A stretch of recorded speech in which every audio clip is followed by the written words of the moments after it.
ಕರ್ನಾಡಿನ ಸಮಸ್ತ ಭಾವಿ ವಕೀಲರಿಗೆ ಕಾಮಧೇನು ಲಾ ಅಕಾಡೆಮಿಯಿಂದ ನಮಸ್ತೆ ಆತ್ಮೀಯ ಸ್ನೇಹಿತರೆ. ನಾವು ಇಂದಿನ ತರಗತಿಯಲ್ಲಿ ಡಿಪಿಸಿಗೆ ಸಂಬಂಧಪಟ್ಟಂತೆ ಕ್ಲಿಯರ್ ಆಗಿ ಅರ್ಥ ಮಾಡ್ಕೊಳ್ಳಿ ಆತ್ಮೀಯ ಸ್ನೇಹಿತರೆ. ಡಿಪಿಸಿ ಮೀನ್ಸ್ ಡ್ರಾಫ್ಟಿಂಗ್, ಪ್ಲೀಡಿಂಗ್, ಕನ್ವಿಯನ್ಸಸ್ ಅಂತ ಹೇಳಿಬಿಟ್ಟು ಈ ಸಬ್ಜೆಕ್ಟ್ಗೆ ಸಂಬಂಧಪಟ್ಟಂತೆ ನಾವು ಇಂದಿನ ತರಗತಿಯಲ್ಲಿ ಡ್ರಾಫ್ಟಿಂಗ್ಗೆ ಸಂಬಂಧಪಟ್ಟ ವಾದಪತ್ರ ಕ್ಲಿಯರ್ ಆಗಿ ಅರ್ಥ ಮಾಡ್ಕೊಳ್ಳಿ. ಇಂದಿನ ತರಗತಿಯಲ್ಲಿ ನಾವು ವಾದಪತ್ರದ ಬಗ್ಗೆ ಪ್ಲೈಂಟ್ ದ ಸ್ಟ್ರಕ್ಚರ್, ವಾದಪತ್ರ ವಿನ್ಯಾಸ ಯಾವ ರೀತಿ ಇರ್ತದೆ, ವಾದಪತ್ರ ಅಂದರೆ ಏನು, ವಾದಪತ್ರ ಮೂಲಭೂತ ಅಂಶಗಳನ್ನು ಒಳಗೊಂಡಿರ್ತದೆ ಎಂಬುದನ್ನು ಒನ್ ಬೈ ಒನ್ ಆಗಿ ಡೀಟೇಲ್ ಆಗಿ ಸಂಕ್ಷಿಪ್ತವಾಗಿ ತಿಳಿಸ್ಕೊಡ್ತೀನಿ. ತುಂಬ ಇಂಪಾರ್ಟೆಂಟ್ ಕಾನ್ಸೆಪ್ಟು. ನಿಮಗೆ ಎಕ್ಸಾಮಲ್ಲಿ ವಾದಪತ್ರ ಅಥವಾ ಪ್ರತಿವಾದ ಪತ್ರದ ಮೇಲೆ ಒಂದು ಕ್ವಶನ್ಸು ಕಂಪಲ್ಸರಿಯಾಗಿ ಇದ್ದೇ ಇರ್ತದೆ. ಕ್ಲಿಯರಾಗಿ ಅರ್ಥ ಮಾಡ್ಕೊಳ್ಳಿ. ಈ ವಾದಪತ್ರ DPCಗೂ ಬರುತ್ತೆ ಮತ್ತು CPCಯಲ್ಲಿ ಬರೆಯುವಂಥ ವಿದ್ಯಾರ್ಥಿಗಳು CPCಯಲ್ಲಿ ಸೆಕೆಂಡ್ ಯೂನಿಟಲ್ಲಿ ಈ ವಾದಪತ್ರ ಮತ್ತು ಪ್ರತಿವಾದ ಪತ್ರದಲ್ಲಿ ಒಂದು ಕ್ವಶನ್ಸು ಇದ್ರ ಮೇಲೆ ಕಂಪಲ್ಸರಿಯಾಗಿ ಕೇಳಿರ್ತಾನೆ. ಫಂಡಮೆಂಟಲ್ ರೂಲ್ಸ್ ಅಂತ ಕೇಳ್ತಾನೆ ಆತ್ಮೀಯ ಸ್ನೇಹಿತರೆ. ಮೂಲಭೂತ ನಿಯಮಗಳನ್ನು ವಿವರಿಸಿ ಅಂತ ಕೇಳ್ತಾನೆ. ವಾದಪತ್ರ ಅಂದರೆ ಏನು, ವಾದಪತ್ರದ ಮೂಲಭೂತ ನಿಯಮಗಳನ್ನು ವಿವರಿಸಿ ಅಂತ ಹೇಳ್ಬಿಟ್ಟು ತುಂಬ ಇಂಪಾರ್ಟೆಂಟು. DPCಯಲ್ಲಿ ನಿಮಗೆ ವಾದಪತ್ರದ ಬಗ್ಗೆ ಕಾನ್ಸೆಪ್ಟ್ ಇದೆ. ತುಂಬ ಪ್ರತಿಯೊಬ್ಬ ಯುವ ವಕೀಲರಿಗೆ ಭಾವಿ ವಕೀಲರಿಗೆ ಇದ್ರ ಬಗ್ಗೆ ಗೊತ್ತಿರಬೇಕಾಗ್ತದೆ. ಪ್ಲೈಂಟ್ ವಾದಪತ್ರವನ್ನು ಯಾವ ರೀತಿ ವಿನ್ಯಾಸವಾಗಿ ರಚನೆ ಮಾಡಬೇಕಾಗ್ತದೆ, ವಾದಪತ್ರ ಅಂದರೆ ಏನು ಎಂಬುದನ್ನು ನೋಡ್ಕೊಂಡು ಬರೋಣ. ಆತ್ಮೀಯ ಸ್ನೇಹಿತರೆ ಗಮನಿಸಿ.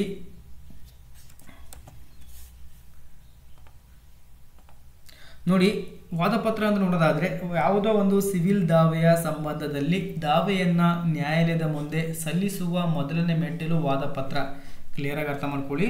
ಯಾವುದೇ ಒಂದು ಸಿವಿಲ್ ದಾವೆಯ ಸಂಬಂಧದಲ್ಲಿ ದಾವೆಯನ್ನು ನ್ಯಾಯಾಲಯದ ಮುಂದೆ ಸಲ್ಲಿಸುವಂತಹ ಮೊದಲನೇ ಮೆಟ್ಟಿಲು ವಾದಪತ್ರ ಆಗ್ತದೆ. ಇದೊಂದು ವಾದಿಯ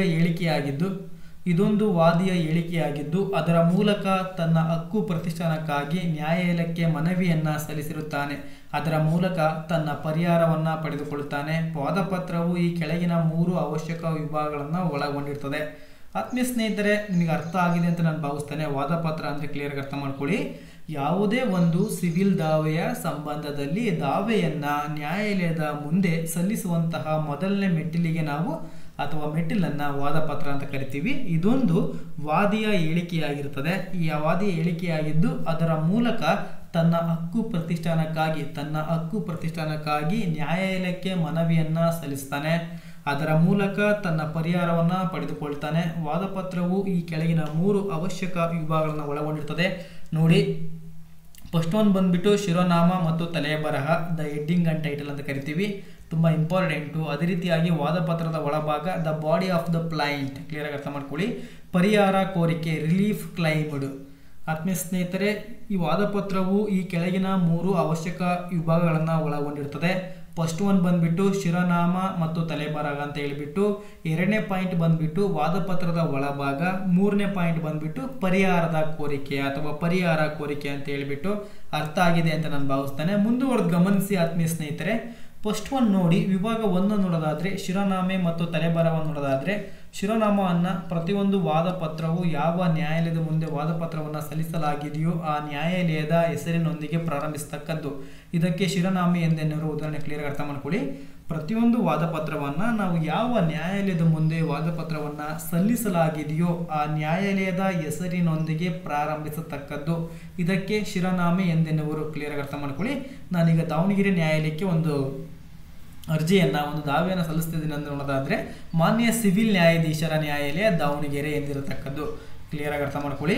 ಪ್ರತಿಯೊಂದು ವಾದಪತ್ರವು ಯಾವ ನ್ಯಾಯಾಲಯದ ಮುಂದೆ ವಾದಪತ್ರವನ್ನು ಸಲ್ಲಿಸಲಾಗಿದೆಯೋ ಆ ನ್ಯಾಯಾಲಯದ ಹೆಸರಿನೊಂದಿಗೆ ಪ್ರಾರಂಭಿಸತಕ್ಕದ್ದು. ಇದಕ್ಕೆ ಶಿರೋನಾಮೆ ಎಂದು ಕರಿತೀವಿ. ಅದಕ್ಕೆ ಉದಾಹರಣೆಯನ್ನು ನೋಡೋದಾದರೆ ಮಾನ್ಯ ಸಿವಿಲ್ ನ್ಯಾಯಾಧೀಶರ ನ್ಯಾಯಾಲಯ ದಾವಣಗೆರೆ ಅಂತ ಹೇಳ್ಬಿಟ್ಟು ಆತ್ಮೀಯ ಸ್ನೇಹಿತರೆ ಇದೇ ರೀತಿಯಾಗಿ ಬರೀಬೇಕಾಗ್ತದೆ ನೀವು. ಅದೇ ರೀತಿಯಾಗಿ ಮುಂದುವರೆದು ಗಮನಿಸಿ. ಇಲ್ಲಿ ಆ ನ್ಯಾಯಾಲಯದ ನ್ಯಾಯಮೂರ್ತಿ ಹೆಸರನ್ನು ಪ್ರಸ್ತಾಪಿಸುವ ಅವಶ್ಯಕತೆ ಇಲ್ಲ. ಕ್ಲಿಯರಾಗಿ ಅರ್ಥ ಮಾಡ್ಕೊಳ್ಳಿ. ಆ ಕೋರ್ಟನ ಹೆಸರನ್ನು ಬರಿತೀರಾ, ಆ ನ್ಯಾಯಾಲಯದ ಹೆಸರನ್ನು ಬರೆಯೋ ಸಂದರ್ಭದಲ್ಲಿ ಆ ನ್ಯಾಯಾಲಯದ ನ್ಯಾಯಮೂರ್ತಿಯ ಹೆಸರನ್ನು ಪ್ರಸ್ತಾಪಿಸುವಂಥ ಅವಶ್ಯಕತೆ ಇಲ್ಲ. ಅದೇ ರೀತಿಯಾಗಿ ಯಾವುದೇ ಒಂದು ನ್ಯಾಯಾಲಯಕ್ಕೆ ಅನೇಕ ಪ್ರಾಧಿಕಾರಗಳಿದ್ದಲ್ಲಿ ದಾವೆಯನ್ನು ಪ್ರಾಧಿಕಾರ ವ್ಯಾಪ್ತಿಯಲ್ಲಿ ಸಲ್ಲಿಸಲಾಗಿದೆ ಎಂಬುದನ್ನು ವಿವರಿಸತಕ್ಕದ್ದು. ಯಾವುದೇ ಒಂದು ನ್ಯಾಯಾಲಯಕ್ಕೆ ಇನ್ನೂ ಅನೇಕ ಅಥವಾ ಇನ್ನಿತರೆ ಯಾವುದೇ ಪ್ರಾಧಿಕಾರಗಳಿದ್ದಲ್ಲಿ ಆ ದಾವೆಯನ್ನು ಪ್ರಾಧಿಕಾರದ ವ್ಯಾಪ್ತಿಯಲ್ಲಿ ಸಲ್ಲಿಸಲಾಗಿದೆ ಎಂಬುದನ್ನು ವಿವರಿಸತಕ್ಕದ್ದು. ಉದಾಹರಣೆಗೆ ನೋಡಿ, ಕರ್ನಾಟಕ ಉಚ್ಚ ನ್ಯಾಯಾಲಯ ಬೆಂಗಳೂರು ಇವರ ಕೋರ್ಟಿಗೆ ವೈವಾಹಿಕ ಪ್ರಾಧಿಕಾರಕ್ಕೊಳಪಟ್ಟು. ಕ್ಲಿಯರ್ ಆಗಿ ಅರ್ಥ ಮಾಡ್ಕೊಳ್ಳಿ ಆತ್ಮೀಯ ಸ್ನೇಹಿತರೆ. ಕರ್ನಾಟಕ ಉಚ್ಚ ನ್ಯಾಯಾಲಯ ಬೆಂಗಳೂರು ಇವರ ಕೋರ್ಟಿಗೆ ಮತ್ತು ವೈವಾಹಿಕ ಪ್ರಾಧಿಕಾರಕ್ಕೆ ಒಳಪಟ್ಟು ಎಂಬುದನ್ನು ಅದು ಪ್ರಾಧಿಕಾರಕ್ಕೆ ಒಳಪಟ್ಟಿದೆ. ಸೊ ಹಂಗಾಗಿ ಆ ಪ್ರಾಧಿಕಾರವನ್ನು ಕೂಡ ನಾವು ಇಲ್ಲಿ ಗಮನಿಸಿದೆ, ಇಲ್ಲಿ ಬರೆದಿದ್ದೇವೆ. ಈ ರೀತಿಯಾಗಿ ನೀವು ಅಬ್ಸರ್ವ್ ಮಾಡಬೇಕಾಗ್ತದೆ ಆತ್ಮೀಯ ಸ್ನೇಹಿತರೆ. ಅರ್ಥ ಆಗಿದೆ ಅಂತ ನಾನು ಭಾವಿಸ್ತೇನೆ. ಮುಂದುವರೆದು ಗಮನಿಸಿ, ಕೋರ್ಟ್ನ ಹೆಸರನ್ನು ಬರಿತೀರಾ. ತದನಂತರ ಏನು ಬರಿಬೇಕು ಸರ್ ನೀವು ನೋಡೋದಾದರೆ, ಇದಾದ ನಂತರ ಕೆಳಗಿನ ಸಾಲಿನಲ್ಲಿ ದಾವೆಯ ನಂಬರನ್ನು ಬರೆಯತಕ್ಕದ್ದು. ಕ್ಲಿಯರಾಗಿ ಅರ್ಥ ಮಾಡ್ಕೊಳ್ಳಿ. ನೀವು ಕೋರ್ಟಿನ ಹೆಸರನ್ನು ಬರೆದಾಗ ತದನಂತರ ನೀವು ಕೆಳಗಿನ ಸಾಲಿನಲ್ಲಿ ದಾವೆಯ ನಂಬರನ್ನು ಬರೀಬೇಕಾಗ್ತದೆ. ಈ ನಂಬರನ್ನು ನ್ಯಾಯಾಲಯದ ಅಧಿಕಾರಿಗಳು ಬರೆಯುವರಾಗಿದ್ದು ಅದರ ಸಲುವಾಗಿ ಖಾಲಿ ಸ್ಥಳವನ್ನು ಬಿಡತಕ್ಕದ್ದು. ಆದರೆ ಈ ಕೆಳಗಿನಂತ ಬರೆಯತಕ್ಕದ್ದು. ಕ್ಲಿಯರಾಗಿ ಅರ್ಥ ಮಾಡ್ಕೊಳ್ಳಿ. ಆ ನಂಬರನ್ನು ನ್ಯಾಯಾಲಯದ ಅಧಿಕಾರಿಗಳು ಬರೀತಾರೆ, ಅದರ ಸಲುವಾಗಿ ಖಾಲಿ ಸ್ಥಳವನ್ನು ಬಿಡಬೇಕಾಗ್ತದೆ. ನೀವು ಒಂದು ವಕೀಲರು ಡ್ರಾಫ್ಟನ್ನು ರೆಡಿ ಮಾಡ್ತಾ ಇದ್ದೀರಾ, ಒಂದು ವಾದ ಪತ್ರವನ್ನು ರೆಡಿ ಮಾಡೋ ಸಂದರ್ಭದಲ್ಲಿ ಆ ನ್ಯಾಯಾಲಯದ ಹೆಸರನ್ನು ಬರಿತೀರಾ. ಆ ನ್ಯಾಯಾಲಯದ ಹೆಸರಿನ ಕೆಳಗಡೆ ಒಂದು ಲೈನನ್ನು ಬಿಡಬೇಕಾಗ್ತದೆ. ಮೂಲ ದಾವೆ ನಂಬರ್ ಅಂತ ಹಾಕಿಬಿಟ್ಟು ಇಲ್ಲೊಂದು ಗ್ಯಾಪ್ ಕೊಡ್ತೀರಾ ಆತ್ಮೀಯ ಸ್ನೇಹಿತರೆ. ಇಲ್ಲ ನೋಡಿ 24/25 ಅಂತ ಕೊಡ್ತೀವಿ. ಈ ರೀತಿಯಾಗಿ ನೀವೊಂದು ಈ ನಂಬರನ್ನು ಅವರು ಕೋರ್ಟಿನ ಅಧಿಕಾರಿಗಳು ಹಾಕ್ತಾರೆ. ನೀವು ಯಾವುದೇ ಕಾರಣಕ್ಕೂ ಹಾಕೋ ಆಗಿಲ್ಲ. ಅರ್ಥ ಮಾಡ್ಕೊಳ್ಳಿ ಕ್ಲಿಯರ್ ಆಗಿ. ತುಂಬ ಇಂಪಾರ್ಟೆಂಟ್ ಇವೆಲ್ಲ. ಒಂದೊಂದಾಗಿ ಅಬ್ಸರ್ವ್ ಮಾಡ್ಕೊಳ್ತಾ ಹೋಗಿ. ನಿಮಗೆ ಅರ್ಥ ಆಗಿದೆ ಅಂತ ನಾನು ಭಾವಿಸ್ತೇನೆ. ಸಾಮಾನ್ಯವಾಗಿ ಇದನ್ನು ನ್ಯಾಯಾಲಯದ ಪದ್ಧತಿ ಅನುಸಾರವಾಗಿ ಬರೆಯಲಾಗುವುದು. ಇದನ್ನು ಸಾಮಾನ್ಯವಾಗಿ ಯಾರು ಬರೀತಾರಪ್ಪ ಅಂದರೆ ನ್ಯಾಯಾಲಯದ ಪದ್ಧತಿ ಅನುಸಾರವಾಗಿ ಬರೆಯಲಾಗುವುದು ಅಂತ ಹೇಳಿಬಿಟ್ಟು ಅರ್ಥ ಆಗಿದೆ ಅಂತ ನಾನು ಭಾವಿಸ್ತೇನೆ. ಮುಂದುವರೆದು ಗಮನಿಸಿ, ಎರಡನೇದು ತಲೆಯ ಬರಹ ಟೈಟಲ್. ಫಸ್ಟ್ನೇದರಲ್ಲೇ ಟೈಟಲ್. ಈಗ ಶಿರೋನಾಮದ ನಂತರದಲ್ಲಿ ತಲೆಯ ಬರಹ ಅಥವಾ ವಾದ ಕಾರಣ ತಲೆಬರಹವನ್ನು ಪ್ರಸ್ತಾಪಿಸತಕ್ಕದ್ದು. ಶಿರೋನಾಮದ ನಂತರದಲ್ಲಿ ತಲೆಬರಹ ಅಥವಾ ವಾದ ಕಾರಣವನ್ನು ತಲೆಬರಹವನ್ನು ಪ್ರಸ್ತಾಪಿಸತಕ್ಕದ್ದು ಅಂತ ಹೇಳಿಬಿಟ್ಟು ಇದು ಈ ಕೆಳಗಿನ ಅಂಶಗಳನ್ನು ಒಳಗೊಂಡಿರ್ತದೆ. ಫಸ್ಟ್ವನ್ನು ನ್ಯಾಯಾಲಯದ ಹೆಸರನ್ನು ಬರೆದ್ರಿ. ನ್ಯಾಯಾಲಯದ ಹೆಸರಿನ ಕೆಳಗಡೆ ಅಸಲು ದಾವ ಸಂಖ್ಯೆ ಅಥವಾ ಮೂಲ ದಾವ ಸಂಖ್ಯೆ ಅಂತ ಬರೆದ್ರಿ ಆತ್ಮೀಯ ಸ್ನೇಹಿತರೆ. ಅದಾದ ನಂತರ ತಲೆಯ ಬರಹ ಟೈಟಲನ್ನು ಬರಿಬೇಕಾಗ್ತದೆ. ಕ್ಲಿಯರಾಗಿ ಅರ್ಥ ಮಾಡ್ಕೊಳ್ಳಿ. ಪ್ರತಿಯೊಬ್ಬ ವಾದಿಯ ಹೆಸರು, ಅವನ ವರ್ಣನೆ, ಅವನ ಇರುವ ಸ್ಥಳ ಮತ್ತು ಪ್ರತಿಯೊಬ್ಬ ಪ್ರತಿವಾದಿಯ ಹೆಸರು, ಅವನ ವರ್ಣನೆ, ಅವನ ಇರುವ ಸ್ಥಳ. ಕ್ಲಿಯರಾಗಿ ಅರ್ಥ ಮಾಡ್ಕೊಳ್ಳಿ. ಫಸ್ಟ್ವನ್ನು ನ್ಯಾಯಾಲಯದ ಹೆಸರನ್ನು ಬರಿತೀರಾ. ಅದ್ರ ಕೆಳಗಡೆ ದಾವೆಯ ಸಂಖ್ಯೆ, ಮೂಲ ದಾವೆಯ ಸಂಖ್ಯೆ ಅಂತ ಅಥವಾ ಅಸಲು ದಾವ ಸಂಖ್ಯೆ ನಂಬರನ್ನು ಬರಿತೀರಾ. ಅದಾದ ನಂತರ ಪ್ರತಿಯೊಬ್ಬ ವಾದಿಯ ಹೆಸರು, ಅವನ ವಯಸ್ಸು, ಅವನ ಉದ್ಯೋಗ, ಅವನ ವಿಳಾಸವನ್ನು ಬರೀಬೇಕಾಗ್ತದೆ. ಅದೇ ರೀತಿಯಾಗಿ ಪ್ರತಿವಾದಿಯ ಹೆಸರು, ವಿಳಾಸ, ಉದ್ಯೋಗ, ಈ ರೀತಿಯಾಗಿ ಇನ್ನು ಅನೇಕ ಅಂಶಗಳನ್ನು ಬರೀಬೇಕಾಗ್ತದೆ. ನನ್ನ ಮುಂದಿನ ತರಗತಿಯಲ್ಲಿ ಒಂದೊಂದೇ ಆಗಿ ವಾದಪತ್ರವನ್ನು ಒಂದು ಎಕ್ಸಾಂಪಲ್, ಒಂದು ಮಾದರಿಯನ್ನು ತಗೊಂಡು ಎಕ್ಸ್ಪ್ಲೇನ್ ಮಾಡ್ಕೊಂಡು ಹೋಗ್ತೀನಿ. ಆವಾಗ ನಿಮಗೆ ಸಂಪೂರ್ಣವಾಗಿ ಅರ್ಥ ಆಗ್ತಾ ಹೋಗ್ತದೆ. ಇದು ನಿಮಗೆ ಬೇಸಿಕ್ ಗೊತ್ತಿರಲಿ ಅಂತ ಹೇಳ್ಬಿಟ್ಟು ಆತ್ಮೀಯ ಸ್ನೇಹಿತರೆ, ಏನನ್ನ ಒಳಗೊಂಡಿರ್ತದೆ ಒಂದು ವಾದಪತ್ರ ಅನ್ನುವುದು, ಏನನ್ನ ಒಳಗೊಂಡಿರ್ತದೆ ಅಂತ ಹೇಳ್ಬಿಟ್ಟು ಇಂದಿನ ತರಗತಿ. ಓಕೆನಾ? ಮುಂದುವರೆದು ಗಮನಿಸಿ, ವಾದಿ ಮತ್ತು ಪ್ರತಿವಾದಿಯು ವರ್ಣನೆಯ, ಅವನ ತಂದೆಯ ಹೆಸರು, ವಯಸ್ಸು ಮತ್ತು ಇನ್ನಿತರೆ ವಿವರಗಳನ್ನು ಒಳಗೊಂಡಿದ್ದು ಅದರಿಂದಾಗಿ ಅವನನ್ನು ಪತ್ತೆ ಹಚ್ಚುವಲ್ಲಿ ಸಹಕಾರಿಯಾಗ್ತದೆ. ಸರ್, ಯಾಕೆ ಪ್ರತಿಯೊಬ್ಬ ವ್ಯಕ್ತಿಯ ವಾದಿ ಇರ್ಬೋದು, ಪ್ರತಿವಾದಿ ಹೆಸರು, ಅವನ ವರ್ಣನೆ, ಅವನಿರುವಂಥ ಸ್ಥಳ ಇರ್ಬೋದು, ಅವನ ಉದ್ಯೋಗ ಇರ್ಬೋದು, ಯಾಕೆ ಕೊಡ್ತೀವಿ ಅನ್ನೋದಾದರೆ, ನೀವು ಯಾವುದೇ ಒಬ್ಬ ವ್ಯಕ್ತಿ ಒಂದು ದಾವೆಯನ್ನು ಹೂಡಿದ ನ್ಯಾಯಾಲಯಕ್ಕೆ ಅಂದರೆ ಪ್ರತಿವಾದಿಯನ್ನು ಕಂಡುಹಿಡಿಯಲು ಅಥವಾ ಪತ್ತೆ ಹಚ್ಚಲು ಸುಲಭವಾಗಲಿ ಅಂತ ಹೇಳಿಬಿಟ್ಟು ಅವನಿಗೆ ಸಮನ್ಸನ್ನು ಜಾರಿ ಮಾಡಬೇಕಾದ್ರೆ ನೀವು ಕೊಟ್ಟಿರುವಂಥ ಅಡ್ರೆಸ್ಸನ್ನು ಕರೆಕ್ಟ್ ಆಗಿದ್ದರೆ ಮಾತ್ರ ಅವನಿಗೆ ಸಮನ್ಸು ಕ್ಲಿಯರಾಗಿ ಸಲ್ತದೆ ಅಂತ ಹೇಳ್ಬಿಟ್ಟು ಆತ್ಮೀಯ ಸ್ನೇಹಿತರೆ. ಯಾವ ರೀತಿಯ ವರ್ಣನೆ ಇರಬೇಕೆಂಬ ಬಗ್ಗೆ ನಿರ್ದಿಷ್ಟವಾದ ನಿಯಮಗಳಿಲ್ಲದಿದ್ದಾಗಿಯೂ ವರ್ಣನೆಯನ್ನು ಸೂಕ್ತವಾಗಿ ನೀಡದಿರುವಿಕೆಯಿಂದಾಗಿ ವಾದಪತ್ರವನ್ನು ತಿರಸ್ಕರಿಸುವ ಸಂಭವವಿದೆ. ನೀವು ಕ್ಲಿಯರಾಗಿ ಅವನ ಅಡ್ರೆಸ್ಸನ್ನು, ಪ್ರತಿವಾದಿಯ ಅಡ್ರೆಸ್ಸನ್ನು ಕೊಡದೇ ಇದ್ದರೆ ಅಂಥ ಸಂದರ್ಭದಲ್ಲಿ ನಿಮ್ಮ ವಾದಪತ್ರವನ್ನು ರಿಜೆಕ್ಟ್ ಮಾಡಲಾಗ್ತದೆ ಅಂತ ಹೇಳ್ಬಿಟ್ಟು ಆತ್ಮೀಯ ಸ್ನೇಹಿತರೆ. ಮುಂದುವರೆದು ಗಮನಿಸಿ, ಒಂದು ವೇಳೆ ಪ್ರತಿವಾದಿಯನ್ನು ಸರಿಯಾಗಿ ವರ್ಣಿಸದಿದ್ದಲ್ಲಿ ಅಥವಾ ಹೆಸರಿಸದಿದ್ದಲ್ಲಿ, ಆದರೆ ಸೂಕ್ತವಾದ ವ್ಯಕ್ತಿಗೆ ಸಮನ್ಸ್ ಕಳಿಸಲಾಗಿದ್ದು ಅವನು ಹಾಜರಾಗದಿದ್ದಲ್ಲಿ ಅಂತಹ ಹೆಸರಿನ ಮೇಲೆ ಡಿಗ್ರಿಯನ್ನು ಪಾಸ್ ಮಾಡಲಾಗಿದ್ದರೆ, ಕ್ಲಿಯರಾಗಿ ಅರ್ಥ ಮಾಡ್ಕೊಳ್ಳಿ, ನೀವು ಪ್ರತಿವಾದಿ ಹೆಸರನ್ನು ಸರಿಯಾಗಿ ನಮೂದಿಸಿಲ್ಲ ಅಥವಾ ಹೆಸರು ಕರೆಕ್ಟ್ ಆಗಿಲ್ಲ, ಆದರೆ ಸೂಕ್ತವಾದ ವ್ಯಕ್ತಿಗೆ ಸಮನ್ಸ್ ಸಲ್ಲಿಸಲಾಗಿದೆ ಅಂತ ಹೇಳ್ಬಿಟ್ಟು ಆತ್ಮೀಯ ಸ್ನೇಹಿತರೆ, ಅಂಥ ಸಂದರ್ಭದಲ್ಲಿ ಆ ಸಮನ್ಸನ್ನು ಪಡೆದುಕೊಂಡಿರುವಂಥ ವ್ಯಕ್ತಿ ಹಾಜರಾಗದಿದ್ದಲ್ಲಿ ಅಂತಹ ಹೆಸರಿನ ಮೇಲೆ ನ್ಯಾಯಾಲಯದಿಂದ ಯಾವುದೇ ಡಿಗ್ರಿಯನ್ನು ಅಥವಾ ಆದೇಶವನ್ನು ಪಾಸ್ ಮಾಡಲಾಗಿದ್ದರೆ ಆ ಡಿಗ್ರಿಯು ಅಂತಹ ವ್ಯಕ್ತಿಯನ್ನು ಸರಿಯಾದ ಹೆಸರು ಮತ್ತು ವರ್ಣನೆಯನ್ನು ಕೊಟ್ಟ ರೀತಿಯಲ್ಲೇ ಬಾಧ್ಯಗೊಳಿಸುತ್ತದೆ. ಕ್ಲಿಯರಾಗಿ ಅರ್ಥ ಮಾಡ್ಕೊಳ್ಳಿ. ಅಲ್ಲಿ ಸರಿಯಾದ ಹೆಸರು ಮತ್ತು ವಿಳಾಸ ಇರದೇ ಇದ್ರೂ ಕೂಡ ಆದೇಶ ಅಥವಾ ಡಿಗ್ರಿ ಆದ ನಂತರ ಅಂತಹ ವ್ಯಕ್ತಿಯನ್ನು ಸರಿಯಾದ ಹೆಸರು ಮತ್ತು ವರ್ಣನೆಯನ್ನು ಕೊಟ್ಟ ರೀತಿಯಲ್ಲಿಯೇ ಅದು ಜಾರಿಯಾಗ್ತದೆ ಅಂತ ಹೇಳಿಬಿಟ್ಟು ಅರ್ಥ ಆಗಿದೆ ಅಂತ ನಾನು ಭಾವಿಸ್ತೇನೆ. ಮುಂದುವರೆದು ಗಮನಿಸಿ, ಅವನು ಸರಿಯಾದ ಹೆಸರು ಮತ್ತು ವರ್ಣನೆಯನ್ನು ಯಾವ ಕಾಲಕ್ಕೂ ಸೇರಿಸಿಕೊಳ್ಳಬಹುದಾಗಿದೆ. ಯಾವುದೇ ಸಂದರ್ಭದಲ್ಲಾದರೂ ಕೂಡ ಅವನ ನಿಜವಾದ ಅವನು ಎಲ್ಲಿರ್ತಾನಲ್ವ ಅವನ ಒರಿಜಿನಲ್ ಅಡ್ರೆಸ್ ಅನ್ನಿರಬಹುದು, ಅವನ ಹೆಸರನ್ನು ಸೇರಿಸಿಕೊಳ್ಬೋದಾಗಿದೆ ಅಂತ ಹೇಳ್ಬಿಟ್ಟು ಆತ್ಮೀಯ ಸ್ನೇಹಿತರೆ. ಯಾಕೆಂದರೆ ವಾದ ಪತ್ರದಲ್ಲಿ ನೀಡಲಾದಂಥ ವರ್ಣನೆಯು ವಾದಿ ಅಥವಾ ಪ್ರತಿವಾದಿಯನ್ನು ನಿಖರವಾಗಿ ಪತ್ತೆ ಹಚ್ಚುವ ಸಲುವಾಗಿ ಇರುತ್ತದೆ. ನಾವು ವಾದ ಪತ್ರದಲ್ಲಿ ವಾದಿ ಮತ್ತು ಪ್ರತಿವಾದಿಯವರು ಯಾಕೆ ಡೀಟೇಲ್ಸನ್ನು ಮೆನ್ಷನ್ ಮಾಡ್ತಾರೆ ಅಂದರೆ ಅವರನ್ನು ನಿಖರವಾಗಿ ಪತ್ತೆ ಹಚ್ಚುವ ಸಲುವಾಗಿ ಇರಬೇಕಾಗ್ತದೆ. ಅರ್ಥ ಆಗಿದೆ ಅಂತ ನಾನು ಭಾವಿಸ್ತೇನೆ. ಮುಂದುವರೆದು ಗಮನಿಸಿ, ವಾದಪತ್ರದ ಒಳಭಾಗ ಎರಡನೇದಿದು ವಿಭಾಗ 2. ವಾದಪತ್ರದ ಒಳಭಾಗವನ್ನು ನೋಡೋದಾದರೆ ಕ್ಲಿಯರಾಗಿ ಅರ್ಥ ಮಾಡ್ಕೊಳ್ಳಿ. ಬಾಡಿ ಆಫ್ ದ ಪ್ಲೈಂಟ್ ಅಂತ ಕರಿತೀವಿ ಇಂಗ್ಲೀಷಲ್ಲಿ. ಇದು ವಾದಪತ್ರದ 2ನೇ ಭಾಗವಾಗಿದ್ದು, ವಾದಿಯು ತಾನು ತನ್ನ ಪರವಾಗಿ ಕಾನೂನುಬದ್ಧವಾಗಿ ಹೇಳುವುದೆಲ್ಲವನ್ನ ಸವಿಸ್ತರವಾಗಿ ಹೇಳತಕ್ಕದ್ದು. ಅದನ್ನು ತೃತೀಯ ಪುರುಷದಲ್ಲಿ ಚಿಕ್ಕ ಚಿಕ್ಕ ಪ್ಯಾರಾಗಳಲ್ಲಿ ಒಂದೊಂದು ಪ್ಯಾರಾದಲ್ಲಿ ಒಂದೊಂದು ವಸ್ತುಸ್ಥಿತಿಯನ್ನು ವಿವರಿಸ್ತಕ್ಕದ್ದು. ಈ ಹೇಳಿಕೆಯು ಈ ರೀತಿಯಾಗಿರ್ತಕ್ಕದ್ದು. ಕ್ಲಿಯರಾಗಿ ಅರ್ಥ ಮಾಡ್ಕೊಳ್ಳಿ ಆತ್ಮೀಯ ಸ್ನೇಹಿತರೆ. ಇದು ವಾದಪತ್ರದ 2ನೇ ಭಾಗವಾಗಿರ್ತದೆ. ಬಾಡಿ ಆಫ್ ದ ಪ್ಲೈಂಟ್ ಎಂಬುವುದು ಅಥವಾ ವಾದಪತ್ರ ಒಳಭಾಗ ಎಂಬುದು ವಾದಪತ್ರದ 2ನೇ ಭಾಗವಾಗಿದ್ದು, ವಾದಿಯು ತಾನು ತನ್ನ ಪರವಾಗಿ ಕಾನೂನುಬದ್ಧವಾಗಿ ಹೇಳುವುದೆಲ್ಲವನ್ನ ಸವಿಸ್ತರವಾಗಿ ಹೇಳತಕ್ಕದ್ದು. ಅದನ್ನು ತೃತೀಯ ಪುರುಷದಲ್ಲಿ ಒಂದೊಂದೇ ಪ್ಯಾರದಾಗಿ ಸುಮ್ಮನೆ ನೀವು 2-3 ಪ್ಯಾರ ಕಂಟಿನ್ಯೂಸ್ ಕೊಡೋ ಆಗಿಲ್ಲ. ಇಲ್ಲಿ ಒಂದೊಂದೇ ಪ್ಯಾರವಾಗಿ ಕೊಡಬೇಕಾಗ್ತದೆ. ಆ ಒಂದೊಂದು ಪ್ಯಾರದಲ್ಲಿ ಒಂದೊಂದು ವಸ್ತುಸ್ಥಿತಿಯನ್ನು ವಿವರಿಸತಕ್ಕದ್ದು. ಈ ಹೇಳಿಕೆಯನ್ನು ಈ ರೀತಿಯಾಗಿರ್ತಕ್ಕದ್ದು. ಕ್ಲಿಯರಾಗಿ ಅರ್ಥ ಮಾಡ್ಕೊಳ್ಳಿ. ಈ ಮೇಲೆ ಹೆಸರಿಸಲಾದ ವಾದಿಯು ಕೆಳಗಿನಂತೆ ಹೇಳ್ತಾನೆ ಎಂಬ ವಾಕ್ಯದಿಂದ ಪ್ರಾರಂಭಿಸ್ತಕ್ಕದ್ದು. ಇಲ್ಲಿ ನೀವು ಪದೇ ಪದೇ ವಾದಿ ಹೆಸರನ್ನಾಗಲಿ ಪ್ರತಿವಾದಿಯ ಹೆಸರನ್ನಾಗಲಿ ಬರೆಯೋ ಅವಶ್ಯಕತೆ ಇರುವುದಿಲ್ಲ. ಈ ಮೇಲೆ ಏನು ಶೀರ್ಷಿಕೆಯಲ್ಲಿ ಸ್ಟಾರ್ಟಿಂಗಲ್ಲಿ ಬರೆದಿರ್ತಿರುವಲ್ವಾ, ಹಂಗಾಗಿ ಈ ಮೇಲೆ ಹೆಸರಿಸಲಾದ ವಾದಿಯು ಈ ಕೆಳಗಿನಂತೆ ಹೇಳುತ್ತಾನೆ. ಇದೇ ರೀತಿಯಾಗಿ ನೀವು ಯಾವುದೇ ವಾದಪತ್ರವನ್ನು ತೆಗೆದು ನೋಡಿ, ಅಂಥ ಸಂದರ್ಭದಲ್ಲಿ ಈ ಲೈನಿನ ಮುಖಾಂತರ ಸ್ಟಾರ್ಟ್ ಆಗಿರ್ತದೆ, ಈ ಪದಗಳ ಮುಖಾಂತರ ಪ್ರಾರಂಭವಾಗಿರ್ತದೆ. ಅಬ್ಸರ್ವ್ ಮಾಡಿ ಆತ್ಮೀಯ ಸ್ನೇಹಿತರೆ. ಈ ಮೇಲೆ ಹೆಸರಿಸಲಾದ ವಾದಿಯು ಈ ಕೆಳಗಿನಂತೆ ಹೇಳುತ್ತಾನೆ ಎಂಬ ವಾಕ್ಯದಿಂದ ಪ್ರಾರಂಭಿಸ್ತಕ್ಕದ್ದು. ಅರ್ಥ ಆಗಿದೆ ಅಂತ ನಾನು ಭಾವಿಸ್ತೇನೆ. ಯಾವುದೇ ಕಾರಣಕ್ಕೂ ನೀವು ಹೆಸರನ್ನು ಮೆನ್ಷನ್ ಮಾಡೋ ಹಾಗಿಲ್ಲ, ನೆನಪಿರಲಿ. ಮುಂದುವರೆದು ಗಮನಿಸಿ, ಇದು 2 ವಿಭಾಗಗಳಲ್ಲಿ ವಿಂಗಡಿಸತಕ್ಕದ್ದು. ಒಂದನೇದು ಔಪಚಾರಿಕ ವಿಭಾಗ, ಇನ್ನೊಂದು ವಾಸ್ತವಿಕ ವಿಭಾಗ. ಕ್ಲಿಯರಾಗಿ ಅರ್ಥ ಮಾಡ್ಕೊಳ್ಳಿ. ಇದು ವಾಸ್ತವಿಕ ವಿಭಾಗ. ಫಸ್ಟ್ ಒನ್ ಬಂದ್ಬಿಟ್ಟು ಔಪಚಾರಿಕ ವಿಭಾಗ, ದ ಫಾರ್ಮಲ್ ಪೋರ್ಷನ್ ಅಂತ ಕರಿತೀವಿ ಇಂಗ್ಲೀಷಲ್ಲಿ. ಅದೇ ರೀತಿಯಾಗಿ ಎರಡನೇದನ್ನು ವಾಸ್ತವಿಕ ವಿಭಾಗ ಅನ್ನೋದು ದ ಸಬ್ಸ್ಟೆನ್ಷಿಯಲ್ ಪೋರ್ಷನ್ಸ್ ಅಂತ ಕರಿತೀವಿ. ಆತ್ಮೀಯ ಸ್ನೇಹಿತರೆ, ಇದರಲ್ಲಿ ಒಂದೊಂದಾಗಿ ನೋಡ್ಕೊಂಡು ಹೋಗೋಣ. ಫಸ್ಟ್ ಒನ್ ನೋಡಿ, ತುಂಬ ಇಂಪಾರ್ಟೆಂಟ್ ಕಾನ್ಸೆಪ್ಟು. ಔಪಚಾರಿಕ ವಿಭಾಗವು ಈ ಕೆಳಗಿನ ವಿಶೇಷತೆಗಳನ್ನು ಒಳಗೊಂಡಿರತಕ್ಕದ್ದು. ಕ್ಲಿಯರಾಗಿ ಅರ್ಥ ಮಾಡ್ಕೊಳ್ಳಿ. ಈಗಾಗಲೇ ನ್ಯಾಯಾಲಯದ ಹೆಸರಿನ ಕೆಳಗಡೆ ಅಸಲು ದಾವೆ ಅಥವಾ ಮೂಲ ದಾವೆ ಸಂಖ್ಯೆ ಬರೆದ್ರಿ. ಅದ್ರ ಕೆಳಗಡೆ ವಾದಿಯ ಹೆಸರು, ವಿಳಾಸ, ಅವನ ಉದ್ಯೋಗ ಎಲ್ಲವನ್ನು ಮೆನ್ಷನ್ ಮಾಡಿದ್ರಿ. ಅದ್ರ ಕೆಳಗಡೆ ಪ್ರತಿವಾದಿಯ ಹೆಸರು, ಉದ್ಯೋಗ, ವಿಳಾಸ, ಅವನ ಡೀಟೇಲನ್ನು ಬರೆದ್ರಿ. ತದನಂತರ ಔಪಚಾರಿಕ ವಿಭಾಗವು ಈ ಕೆಳಗಿನ ವಿಶೇಷತೆಗಳನ್ನು ಒಳಗೊಂಡಿರತಕ್ಕದ್ದು. ಆತ್ಮೀಯ ಸ್ನೇಹಿತರೆ, ಅರ್ಥ ಆಗಿದೆ ಅಂತ ನಾನು ಭಾವಿಸ್ತೇನೆ. ನೋಡಿ, ವಾದ ಕಾರಣವು ಯಾವ ದಿನಾಂಕದಂದು ಉದ್ಭವವಾಯಿತು. ಕ್ಲಿಯರಾಗಿ ಅರ್ಥ ಮಾಡ್ಕೊಳ್ಳಿ. ಫಸ್ಟ್ ಪಾಯಿಂಟ್ ಬಂದ್ಬಿಟ್ಟು ವಾದ ಕಾರಣವು ಯಾವ ದಿನಾಂಕದಂದು ಉದ್ಭವವಾಯಿತು ಅಂತ ಹೇಳ್ಬಿಟ್ಟು, ಅದೇ ರೀತಿಯಾಗಿ ಆ ನ್ಯಾಯಾಲಯಕ್ಕೆ ಆ ಪ್ರಕರಣವನ್ನು ವಿಚಾರಿಸುವ ಪ್ರಾಧಿಕಾರವಿದೆ ಎಂಬುದನ್ನು ತೋರಿಸುವ ವಸ್ತುಸ್ಥಿತಿ ವಿವರಣೆ. ಫಸ್ಟ್ ಒನ್ನು, ವಾದ ಕಾರಣವು ಒಂದು ದಾವೆಯನ್ನು ಹೂಡಲಿಕ್ಕೆ ಅದು ಯಾವ ಸಂದರ್ಭದಂದು ಉದ್ಭವ ಆಯಿತು, ಯಾವ ದಿನಾಂಕದಂದು, ಯಾವ ಸ್ಥಳದಲ್ಲಿ ಉದ್ಭವ ಆಯಿತು ಅಂತ ಇಂಪಾರ್ಟೆಂಟ್ ಆಗ್ತದೆ. ಅದೇ ರೀತಿಯಾಗಿ ನೀವು ಯಾವ ನ್ಯಾಯಾಲಯಕ್ಕೆ ದಾವೆಯನ್ನು ಹೂಡ್ತಿರಲ್ವಾ, ಆ ನ್ಯಾಯಾಲಯಕ್ಕೆ ಆ ದಾವೆಯನ್ನು ವಿಚಾರಣೆ ಮಾಡಿ ತೀರ್ಮಾನ ಮಾಡುವಂತಹ ಅಧಿಕಾರ ವ್ಯಾಪ್ತಿ ಇದೆ ಎಂಬುದನ್ನು ನೀವು ತೋರಿಸಿಕೊಡ್ಬೇಕಾಗ್ತದೆ. ಕ್ಲಿಯರಾಗಿ ಅರ್ಥ ಆಗಿದೆ ಅಂತ ನಾನು ಭಾವಿಸ್ತೇನೆ. ಮುಂದಿನ ಸ್ಲೈಡ್ಗಳಲ್ಲಿ ನಾನು ಡೀಟೇಲಾಗಿ ಎಕ್ಸ್ಪ್ಲೇನ್ ಮಾಡ್ತೀನಿ. ಅದೇ ರೀತಿಯಾಗಿ 3ನೇ ಪಾಯಿಂಟನ್ನು ಗಮನಿಸಿ, ಪ್ರಕರಣಕ್ಕೆ ಸಂಬಂಧಪಟ್ಟಂತೆ ಅದರ ವಿಚಾರಣೆಗಾಗಿ ನ್ಯಾಯಾಲಯದ ಪ್ರಾಧಿಕಾರಕ್ಕಾಗಿ ವಸ್ತುಸ್ಥಿತಿಯ ಬೆಲೆಯ ಕೋರ್ಟ್ ಫೀ.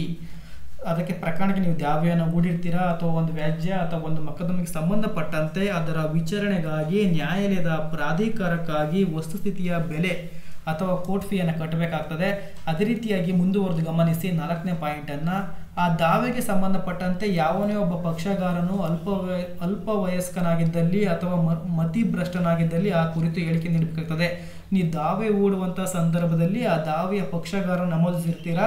ಆ ದಾವೆಯ ಪಕ್ಷಗಾರರಲ್ಲಿ ಯಾವುದೇ ಒಬ್ಬ ವ್ಯಕ್ತಿ ಅವನು ಅಲ್ಪ ವಯಸ್ಕನಾಗಿದ್ದಲ್ಲಿ ಅಥವಾ ಮತಿಭ್ರಷ್ಟನಾಗಿದ್ದಲ್ಲಿ ಆ ಕುರಿತು ಹೇಳಿಕೆಯನ್ನು ನೀಡಬೇಕಾಗ್ತದೆ. ಆತ್ಮೀಯ ಸ್ನೇಹಿತರೆ, ಅದೇ ರೀತಿಯಾಗಿ ಮುಂದುವರೆದು ಗಮನಿಸಿ, ಯಾವನ ಒಬ್ಬ ವಾದಿಯು ಪ್ರತಿನಿಧಿ ಸ್ವರೂಪವಾಗಿ ದಾವೆಯನ್ನು ಮಾಡದಿದ್ದರೆ ಆ ಕುರಿತು ಒಂದು ಹೇಳಿಕೆ, ಅದರೊಂದಿಗೆ ದಾವೆಯನ್ನು ಮಾಡುವುದಕ್ಕಾಗಿ ಅವರು ತೆಗೆದುಕೊಳ್ಳಬಹುದಾದ ಕ್ರಮವನ್ನು ನಮೂದಿಸಬೇಕಾಗ್ತದೆ. ಅದೇ ರೀತಿಯಾಗಿ ಕಾಲ ಪರಿಮಿತಿಗೆ ಮಿಕ್ಕಿ ದಾವೆಯನ್ನು ಮಾಡದಿದ್ದರೆ ಯಾವ ಆಧಾರದ ಮೇಲೆ ತನಗೆ ಕಾಲ ಪರಿಮಿತಿ ಮಿಕ್ಕಿ ದಾವೆಯನ್ನು ಮಾಡುವ ಅಧಿಕಾರವಿದೆ ಎಂಬುದನ್ನು ಸೂಚಿಸುವ ಹೇಳಿಕೆ. ಆತ್ಮೀಯ ಸ್ನೇಹಿತರೆ, ನೀವು ದಾವೆಯನ್ನು ಯಾವ ಬೇಕಾದ್ರೂ ಸಲ್ಲಿಸಲಿಕ್ಕೆ ಬರೋದಿಲ್ಲ. ಲಿಮಿಟೇಷನ್ಸ್ ಆ್ಯಕ್ಟ್ 1963 ಅಂತ ಇದೆ, ಅಥವಾ ಕಾಲ ಪರಿಮಿತಿ ಅಧಿನಿಯಮ 1963 ಅಂತ ಕರಿತೀವಿ. ಆ ಲಿಮಿಟೇಷನ್ಸ್ ಕಾಯ್ದೆ ಪರಿಮಿತಿಗೆ ಒಳಪಟ್ಟು ನೀವು ದಾವೆಯನ್ನು ಸಲ್ಲಿಸಬೇಕಾಗ್ತದೆ ಆತ್ಮೀಯ ಸ್ನೇಹಿತರೆ. ಅರ್ಥ ಆಗಿದೆ ಅಂತ ನಾನು ಭಾವಿಸ್ತೇನೆ. ಮುಂದುವರೆದು ಗಮನಿಸಿ, ವಾದ ಕಾರಣದ ದಿನಾಂಕ ಫಸ್ಟ್ 1 ಪಾಯಿಂಟು ಔಪಚಾರಿಕ ವಿಭಾಗದಲ್ಲಿ ಫಸ್ಟ್ 1 ಅಬ್ಸರ್ವ್ ಮಾಡಿ. ವಾದ ಕಾರಣ ದಿನಾಂಕ ಯಾವ ರೀತಿಯಾಗಿ ಕನ್ಸಿಡರ್ ಮಾಡಬೇಕು ಸರ್, ಯಾವ ರೀತಿಯಾಗಿ ನಾವು ಒಂದು ಡ್ರಾಫ್ಟನ್ನು ರೆಡಿ ಮಾಡಬೇಕಾದ್ರೆ ಯಾವ ರೀತಿಯಾಗಿ ಬರೀಬೇಕಂತ ತುಂಬ ಇಂಪಾರ್ಟೆಂಟ್ ಆಗುತ್ತೆ. ಅದನ್ನು ನಾವು date of cause of action ಅಂತ ಕರಿತೀವಿ ಇಂಗ್ಲೀಷಲ್ಲಿ. ಗಮನಿಸಿ, ಸಾಧ್ಯವಾದಷ್ಟು ಮಟ್ಟಿಗೆ ವಾದ ಕಾರಣದ ದಿನಾಂಕವನ್ನು ನಿರ್ದಿಷ್ಟವಾಗಿ ಕೊಡತಕ್ಕದ್ದು. ಕ್ಲಿಯರಾಗಿ ಅರ್ಥ ಮಾಡ್ಕೊಳ್ಳಿ. ಯಾವುದೇ ಥರದ ನೀವು ಸಂದೇಹ ಬರ್ತಾರದಂತನ ಅಥವಾ ಯಾವ ಥರದ ಸಾಧ್ಯವಾದಷ್ಟು ಮಟ್ಟಿಗೆ ವಾದ ಕಾರಣವನ್ನು ದಿನಾಂಕವನ್ನು ನಿರ್ದಿಷ್ಟವಾಗಿ ಕೊಡ್ತಕ್ಕದ್ದು. ಯಾಕೆಂದರೆ ಅದು ಸಂಶಯಕ್ಕೆ ಆಸ್ಪದ ಕೊಡದ ರೀತಿಯಲ್ಲಿ ಕೊಡತಕ್ಕದ್ದಲ್ಲ. ಉದಾಹರಣೆಗೆ ನೋಡಿ, 1969 ಆಗಸ್ಟ್ 21 ಪೂರ್ವದಲ್ಲಿ ಈ ರೀತಿಯಾದ ವಾದ ಕಾರಣ ದಿನಾಂಕವು ಸರಿಯಲ್ಲ. ಇಲ್ಲಿ ನೋಡಿ, ಅವನು ಕ್ವಶನ್ಸ್ ಯಾವ ರೀತಿ ಕೊಟ್ಟಿದ್ದಾನೆ, ಡೇಟನ್ನು ಯಾವ ರೀತಿ ಮೆನ್ಷನ್ ಮಾಡಿದ್ದಾರೆ ಅಂದರೆ 1969 ಆಗಸ್ಟ್ 21 ಪೂರ್ವದಲ್ಲಂತೆ. ಈ ರೀತಿ ಕೊಡಬಾರ್ದಾಗ್ತದೆ. ಕ್ಲಿಯರಾಗಿ ಅರ್ಥ ಮಾಡ್ಕೊಳ್ಳಿ. ಈ ರೀತಿಯಾಗಿ ಸಂಶಯ ಇರಬಾರ್ದು. ನೀವು ಕೊಡೋವಂಥ ಡೇಟ್ಗಳು ದಿನಾಂಕವನ್ನು ನಮೂದಿಸ್ತಿರಲ್ವ, ಆ ದಿನಾಂಕ ಯಾವುದೇ ರೀತಿಯಾಗಿ ಸಂದೇಹ ಅಥವಾ ಸಂಶಯಕ್ಕೆ ಆಸ್ಪದ ಕೊಡಬಾರ್ದು ಅಂತ ಹೇಳಿಬಿಟ್ಟು, ಆದಾಗ್ಯೂ ಕೂಡ ನಿರ್ದಿಷ್ಟ ದಿನಾಂಕ ಗೊತ್ತಿರದಿದ್ದಲ್ಲಿ, ನಿಮಗೆ ನಿರ್ದಿಷ್ಟವಾದ ದಿನಾಂಕ ಗೊತ್ತಿಲ್ಲ ಅನ್ನೋ ಸಂದರ್ಭದಲ್ಲಿ ಯಾವುದೋ ಒಂದು ದಿನಾಂಕದಂದು ಅಥವಾ ಆ ದಿನಾಂಕದ ಸುತ್ತಮುತ್ತ ಇತ್ಯಾದಿ ಪದಗಳನ್ನು ಬಳಸಬಹುದಾಗಿದೆ. ಕ್ಲಿಯರಾಗಿ ಅರ್ಥ ಮಾಡ್ಕೊಳ್ಳಿ. ನೀವು ಸಂಶಯಕ್ಕೆ ಆಸ್ಪದ ಕೊಡುವಂಥ ರೀತಿಯಲ್ಲಿ ದಿನಾಂಕವನ್ನು ನಮೂದಿಸುವಾಗಿಲ್ಲ. ಆದರೆ ನಿಮಗೆ ಆ ವ್ಯಾಜ್ಯ ಕಾರಣಕ್ಕೆ ಸಂಬಂಧಪಟ್ಟಂತೆ ನಿರ್ದಿಷ್ಟ ದಿನಾಂಕ ಗೊತ್ತಿಲ್ಲವಾದರೆ ಅಥವಾ ಆ ದಿನಾಂಕಕ್ಕೆ ಸಂಬಂಧಪಟ್ಟಂತೆ ಆ ದಿನಾಂಕದ ಸುತ್ತಮುತ್ತ ಇತ್ಯಾದಿ ಪದಗಳನ್ನು ಬಳಸಬಹುದಾಗಿದೆ. ಉದಾಹರಣೆ ನೋಡೋದಾದರೆ 1969 ಆಗಸ್ಟ್ 21 ಅಥವಾ ಆ ದಿನಾಂಕದ ಅಕ್ಕಪಕ್ಕದ ದಿನಾಂಕದಂದು ಈ ರೀತಿಯಾಗಿ ಬರಿಬಹುದಾಗಿದೆ. ಕ್ಲಿಯರಾಗಿ ಅರ್ಥ ಮಾಡ್ಕೊಳ್ಳಿ.